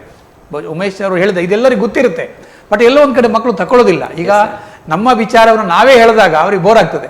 ಬಟ್ ಈ ಬೇರೆ ಕಡೆಯಿಂದ ಬಹುಶಃ ಇದನ್ನು ನೀವು ನೋಡ್ತಾ ಇದ್ದರೆ ಖಂಡಿತವಾಗಿ ಮತ್ತೊಮ್ಮೆ ಇದನ್ನು ನೀವು ಗಮನಿಸ್ಕೊಳ್ಬೇಕು. ಆ ಗಮನಿಸಿಕೊಂಡು ನಿಧಾನವಾಗಿ ಅವರು ಹೇಳಿದ ಅಂಶಗಳು ಹೇಗೆ ನಾವು ಇಷ್ಟು ಅಂಕಗಳನ್ನು ಗಮನಿಸ್ಬೋದು ಅದನ್ನು ಪಟ್ಟಿ ಮಾಡಿಕೊಂಡ್ರೆ ಖಂಡಿತವಾಗಿ ಗಣಿತದಲ್ಲಿ ಒಂದು ಸಾಮಾನ್ಯವಾದ ಮಾರ್ಕನ್ನು ಪಡೀಲಿಕ್ಕೆ ಸಾಧ್ಯ ಇದೆ. ಬಹಳ ಸುಲಭದ ಪಟ್ಟಿ ಸರ್ ನೀವು ಹೇಳಿದ ಸರ್. ಇದನ್ನು ನಾನು ಹೇಳ್ತೀನಿ, ಇಷ್ಟನ್ನು ಸಹ ಅವ್ರು ಸೆಕೆಂಡ್ ಪ್ರಿಪರೇಟರ್ಗೆ ಅಪ್ಲೈ ಮಾಡಬೇಕು. ಹೌದು, ಆಗ ಸ್ವಲ್ಪ ಗ್ಯಾಪ್ ಉಳಿಯುತ್ತೆ. ಥರ್ಡ್ ಪ್ರಿಪರೇಟರ್ಗೆ ಸ್ವಲ್ಪ ಎಕ್ಸ್ಟ್ರಾ ಕಲ್ತ್ ಬಿಟ್ರೆ ಈಸಿ ಆಗುತ್ತೆ. ಅಂದ್ರೆ ನೀವು ಹೇಳಿದ ಹಾಗೆ ಇದಿಷ್ಟು ಕಲ್ತಾಗ ಒಂದು ವಿಶ್ವಾಸ ಬೆಳೀತದೆ. ಸೊ ಈ ಎರಡನೆಯ ಪರೀಕ್ಷೆಗೆ ಬಂದಾಗ ಏನಾಗ್ತದೆ ಅಂತಂದ್ರೆ ಒಂದು ಅಭ್ಯಾಸ ಆಗ್ತದೆ, ಅಲ್ಲೊಂದಿಷ್ಟು ವಿಶ್ವಾಸ ಬೆಳೀತದೆ. ಇನ್ನಷ್ಟು ಕಲೀಲಿಕ್ಕೆ ಅದು ನಾಂದಿಯನ್ನ ಅಥವಾ ಒಂದು ಏನು ಪ್ರೇರಣೆಯನ್ನ ಕೊಡ್ಲಿಕ್ಕೆ ಸಾಧ್ಯ ಇದೆ. ಕೊನೆಯದಾಗಿ ಸರ್, ಈಗ ಗಣಿತದ ಬಗ್ಗೆ ಭಯ ಮತ್ತು ಈ ಧೈರ್ಯ ಏನು ಹೇಳ್ತೀರಿ? ಭಯ ನಿವಾರಣೆ ಹೇಗೆ ಮತ್ತು ಧೈರ್ಯ ತುಂಬುವುದು ಹೇಗೆ ಸರ್? ಈಗಿನ ಮಕ್ಕಳಿಗೆ ಭಯನೇ ಇಲ್ಲ ಸರ್, ನಿಜ ಹೇಳಿದ್ದಾರೆ. ಬಟ್ ಆದ್ರೂ ಈ ಸ್ಕೋರ್ ಮಾಡೋರಿಗೆ ಒಂದಿಷ್ಟು ಭಯ. ಹೇಗೆ ಫೈಲ್ ಆಗೋರಿಗೂ ಭಯ ಇರುತ್ತೋ ಸ್ಕೋರ್ ಮಾಡೋರಿಗೂ ಅದೇ ರೀತಿ ಭಯ. ನಾನು ಯಾವಾಗ್ಲೂ ಹೇಳ್ತಿರ್ತೇನೆ, ನೀವು ಒಳ್ಳೆ ಸ್ಕೋರ್ ಮಾಡುವವರು ಯಾಕೆ ಹೆದರ್ತೀರಾ? ಅಟ್ಲೀಸ್ಟ್ 77 ಬಂದ್ರು ಓಕೆನೆ, ಬಟ್ ಯಾಕೆ ಅಷ್ಟು 80ಗೆ ಟಾರ್ಗೆಟ್ ಮಾಡ್ತೀರಾ? ಭಯ ಮೊದಲು ತೆಗೀರಿ, ಭಯ ಬಿಟ್ಬಿಡಿ. ಯಾಕೆ ಮನೇಲಿ ಪ್ರೆಷರ್ ಇದೆಯಾ? ಅಮ್ಮ ಹತ್ರ ಮಾತಾಡಿ ಫ್ರೀ ಆಗಿ, ನಾನು ಎಲ್ಲ ಓದ್ಕೊಂಡು ಹೋಗ್ತೇನೆ, ಪ್ರಯತ್ನ ನಾನು ಮಾಡ್ತೇನೆ, ಪ್ರತಿಫಲ ನಾನು ಎಕ್ಸ್ಪೆಕ್ಟ್ ಮಾಡಲ್ಲ, ದೇವ್ರು ಕೊಡ್ತಾರೆ. ಈ ತರ ಏನಾದ್ರು ಒಂದು ಇದು ಮಾಡ್ಕೊಂಡು ನಾವು ಪ್ರಯತ್ನ ಮಾತ್ರ ಪಡೋದು. ಮತ್ತೆ ನಾನು ಯಾವಾಗ್ಲೂ ಹೇಳ್ತಾ ಇರ್ತೇನೆ ಮಕ್ಕಳಿಗೆ, ಯಾವ್ದಾದ್ರು ಗೊತ್ತಿರದ ಲೆಕ್ಕ ಸಿಕ್ತಂದ್ರೆ ತುಂಬಾ ಖುಷಿ ಪಡಿ ಅಂತ. ಗೊತ್ತಿರದ ಲೆಕ್ಕ ಅಂದ್ರೆ ನಂಗೆ ಈ ಲೆಕ್ಕ ಇನ್ನೂ ಗೊತ್ತೇ ಇರ್ಲಿಲ್ಲ, ಅಟ್ಲೀಸ್ಟ್ ಈಗಲೇ ಕಲ್ತು ಬಿಟ್ಟೆ ಎಕ್ಸಾಮ್ಗಿಂತ ಬಿಫೋರೆ ಅಂತ. ಬಟ್ ಯಾವಾಗ್ಲೂ ಅಷ್ಟೇ, ಗೊತ್ತಿರದ ಲೆಕ್ಕ ಎಕ್ಸಾಮ್ ಅಲ್ಲಿ ಸಿಗ್ಬಾರ್ದು, ಫೈನಲ್ ಎಕ್ಸಾಮ್ ಅಲ್ಲಿ ಸಿಗ್ಬಾರ್ದು. ಬಟ್ ಈ ಮುಂಚಿತವಾಗಿ ಸಿಕ್ಕರೆ ತುಂಬಾ ಖುಷಿ ಪಡಿ. ಈ ತರದ ಲೆಕ್ಕಗಳನ್ನ ನಾವು ನೋಡ್ಕೊಳ್ಬೇಕಾಗತ್ತೆ.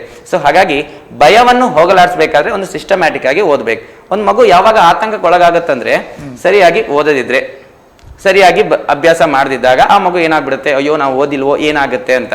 ಬಟ್ ನೀವು ಕಾನ್ಫಿಡೆಂಟಲ್ಲಿ ಹೋಗ್ಬೋದು. ಅಟ್ಲೀಸ್ಟ್ ನಾನು ಹೇಳ್ತೇನೆ, ಟಾರ್ಗೆಟ್ 40 ಮಕ್ಕಳು ಸಹ ತುಂಬಾ ಬುದ್ಧಿವಂತರು ಸರ್. ಆಕ್ಚುಲಿ ಅವ್ರು ಟಾರ್ಗೆಟ್ 40ಯಲ್ಲೇ ಒಂದು 34 ತೆಗೆದ್ರೆ ಆಯ್ತಲ್ಲ ಸರ್, ಅವ್ರ ಪರ್ಸೆಂಟೇಜ್ ಎಷ್ಟಾಗುತ್ತೆ? ತುಂಬಾ ಉತ್ತಮ. ಹಾಗಾಗಿ ನಾನು ಹೇಳುದು, ಆ ವೀಕ್ ಇದ್ದ ಮಕ್ಕಳು ಸಹ ಅಷ್ಟೇನಿಲ್ಲ, ಅವರು ಕಾನ್ಸಂಟ್ರೇಷನ್ 40ಗೆ ಮಾಡಿರ್ತಾರೆ, 40 ತೆಗ್ಬಿಟ್ರೆ 100% ಅವ್ರು ಆಕ್ಚುಲಿ ಅದರಲ್ಲಿ ಅಟ್ಲೀಸ್ಟ್ ಅವರು 35 ತೆಗಿತಾ ಅಂದ್ರೆ ಒಂಥರ 75 ತೆಗ್ದಾಗೇನೆ ಅಂತ. ಸೊ ಹಾಗಾಗಿ ಭಯ ಅವಶ್ಯಕತೆ ಇರುವುದಿಲ್ಲ. ಈ ಬಾರಿ ಕ್ವಶನ್ ಪೇಪರ್ ಈಸಿನೇ ಬರುತ್ತೆ ಅಂತ ಡಿಪಾರ್ಟ್ಮೆಂಟ್ ಸಹ ಹೇಳಿದೆ. ಪಾಸ್ ಆಗುವವರಿಗಂತೂ ಏನೂ ಕಷ್ಟ ಇಲ್ಲ, ಇಷ್ಟಂತೂ ನಾವು ಹೇಳ್ಬೋದು. ಬಟ್ ನಮ್ಮ ಇಲಾಖೆ ಒಂದು ಇದು ಮಾಡ್ತಾ ಇದೆ, ತುಂಬಾ ಜನ 100 ಬಂದ್ಬಿಟ್ರೆ ಒಂಥರ ಪ್ರಾಬ್ಲಮ್ ಆಗುತ್ತಂತ ಸ್ವಲ್ಪ ಕ್ವಶನ್ ಪೇಪರ್ ಅನ್ನು ಅಲ್ಲಿ ಟ್ರಿಕ್ಕಿ ಮಾಡ್ತಾರೆ. ಆ ಟೈಮ್ ಅಲ್ಲಿ ನಿಮ್ಗೆ ಅದು ಹೊಳ್ದು ಬಿಟ್ರೆ 100% ನಿಮ್ಗೆ ಬಂದ್ಬಿಡುತ್ತೆ. ಸೊ ಹಾಗಾಗಿ ಗಣಿತದ ಬಗ್ಗೆ ಯಾವುದೇ ರೀತಿ ಭಯ ಬೇಡ. ಅದರ್ ಸಬ್ಜೆಕ್ಟಿಗೆ ಹೋಲಿಸಿದ್ರೆ ಸರ್ ನಮ್ಮ ಗಣಿತನೇ ತುಂಬಾ ಈಸಿ ಆಗುತ್ತೆ. ಯಾಕಂದ್ರೆ ನಮ್ಮಲ್ಲಿ ಒಂಥರ ನಿರ್ದಿಷ್ಟವಾಗಿ ನಾವು ಬರೀತೇವೆ, ಲೆಕ್ಕಗಳನ್ನು ಸಾಲ್ವ್ ಮಾಡ್ತೇವೆ, ಏನೋ ಒಂದು ಆನ್ಸರ್ ಬರುತ್ತೆ. ಮತ್ತೆ ಎಕ್ಸ್ಪೆಕ್ಟೆಡ್ ಕ್ವಶನ್ಸ್ ಯಾವೆಲ್ಲ ಎಕ್ಸ್ಪೆಕ್ಟ್ ಮಾಡ್ಬೋದು ಅವೆಲ್ಲ ಕ್ವಶನ್ಗಳು ನಮ್ಮ ಕ್ವಶನ್ ಪೇಪರ್ ಅಲ್ಲಿ ಖಂಡಿತ ಇರ್ತವೆ. ಸೊ ಹಾಗಾಗಿ ಗಣಿತದಲ್ಲಿ ಪಾಸ್ ಆಗೋದು ತುಂಬಾನೇ ಸರಳವಾಗಿರುತ್ತೆ. ಹಾಗಾಗಿ ನಂಗೆ ಬೇರೆ ಸಬ್ಜೆಕ್ಟ್ ಬಗ್ಗೆ ಅಷ್ಟು ಗೊತ್ತಿಲ್ಲ, ಬಟ್ ಗಣಿತದಂತೂ ಹೇಳ್ತೇನೆ, ಇತ್ತೀಚೆಗೆ ನಾನು ಇಷ್ಟು ವರ್ಷ ಸರ್ವಿಸ್ ಅಲ್ಲಿ ಗಣಿತ ನಮ್ಮ ಸಬ್ಜೆಕ್ಟ್ ಅಲ್ಲಿ ಫೈಲ್ ಆಗೋರ ಸಂಖ್ಯೆ ತುಂಬಾ ಕಮ್ಮಿ ಇದೆ ಸರ್. ಖಂಡಿತವಾಗಿ ಅವ್ರು ಹೇಳಿದ್ದು ಬಹಳ ಒಳ್ಳೆಯ ಮಾತು. ಅಂತ ಹೇಳಿದ್ರೆ ಗಣಿತದಲ್ಲೇ ಬಹಳ ಸುಲಭ ಅಂತ ಅವ್ರು ಹೇಳುವಂಥದ್ದು. ಬೇರೆ ವಿಷಯ ಅವ್ರಿಗೆ ಗೊತ್ತಿಲ್ಲ, ಆದರೂ ಕೂಡ ಉಳಿದ ವಿಷಯಕ್ಕೆ ಹೋಲಿಸಿದಾಗ ಗಣಿತದಲ್ಲಿ ನೀವು ಪಕ್ಕಾ ಒಂದು ಕೆಲಸ ಮಾಡಿದೆ, ವರ್ಕ್ ಮಾಡಿದರೆ ಖಂಡಿತವಾಗಿ ಒಳ್ಳೆಯ ಅಂಕವನ್ನು ಪಡೀಲಿಕ್ಕೆ ಸಾಧ್ಯ ಇದೆ. ಬಹುಶಃ ಉಮೇಶ್ ಅವರ ಈ ಒಂದು ಪ್ರಯತ್ನ, ಅವರೇನು ಇವತ್ತೇನು ಹೇಳಿದ್ದಾರೆ ಬಹಳ ಒಳ್ಳೆಯ ಮಾತುಗಳು. ಆ ವಿಷಯವನ್ನು ನಾವಿಟ್ಟುಕೊಂಡು ಮುಂದೆ ನಮಗೆ ಅವಕಾಶಗಳಿವೆ. ಎರಡನೆಯ ಪೂರ್ವ ತಯಾರಿ ಪರೀಕ್ಷೆ 3 ಇದೆ.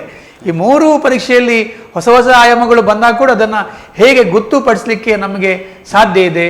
ಮತ್ತು ಕೊನೆಯದಾಗಿ ಅವ್ರು ಹೇಳಿದ ವಿಚಾರಗಳು ಬಹಳ, ಎಲ್ಲರೂ ಕೂಡ ಪಾಸ್ ಆಗಬೇಕು. ಆ ಪಾಸ್ ಆಗ್ಲಿಕ್ಕೆ ಕೂಡ ಪಾಸಿಂಗ್ ಪ್ಯಾಕೇಜ್ ಅಥವಾ ಟಾರ್ಗೆಟ್ 40 ಏನು ಹೇಳ್ತಾ ಇದ್ದಾರೆ ಅದನ್ನು ಕೂಡ ನಾವು ಗಮನಿಸಿಕೊಂಡಾಗ ಈ ಬಾರಿ ಗಣಿತದಲ್ಲಿ ಕೂಡ ಒಳ್ಳೆಯ ಅಂಕವನ್ನು ಪಡೀಲಿಕ್ಕೆ ಸಾಧ್ಯ ಇದೆ ಎಂಬುದು ಅವರ ಒಟ್ಟು ಮಾತಿನ ಆಶಯ.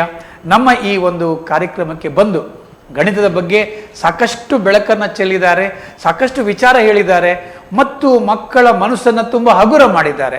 ಅದರಿಂದ ಆ ದಿಸೆಯಿಂದ ನಮ್ಮ ಕಾರ್ಯಕ್ರಮ ಬಂದದ್ದಕ್ಕೆ, ನಿಮ್ಮ ವಿಚಾರವನ್ನು ಹಂಚಿಕೊಂಡದಕ್ಕೆ ಈ ಕಾರ್ಯಕ್ರಮದ ಪರವಾಗಿ ನಿಮಗೆ ಹೃತ್ಪೂರ್ವಕವಾದಂಥ ಧನ್ಯವಾದಗಳು. ಇದರೊಂದಿಗೆ ಈ ವಾರದ ಕಾರ್ಯಕ್ರಮ ಮುಗಿಸ್ತಾ ಇದ್ದೀವಿ. ಬರುವ ವಾರ ಮತ್ತೆ ಭೇಟಿಯಾಗೋಣ. ಅಲ್ಲಿವರೆಗೆ ಕಾಯ್ತಾ ಇರಿ. ನಮಸ್ಕಾರ.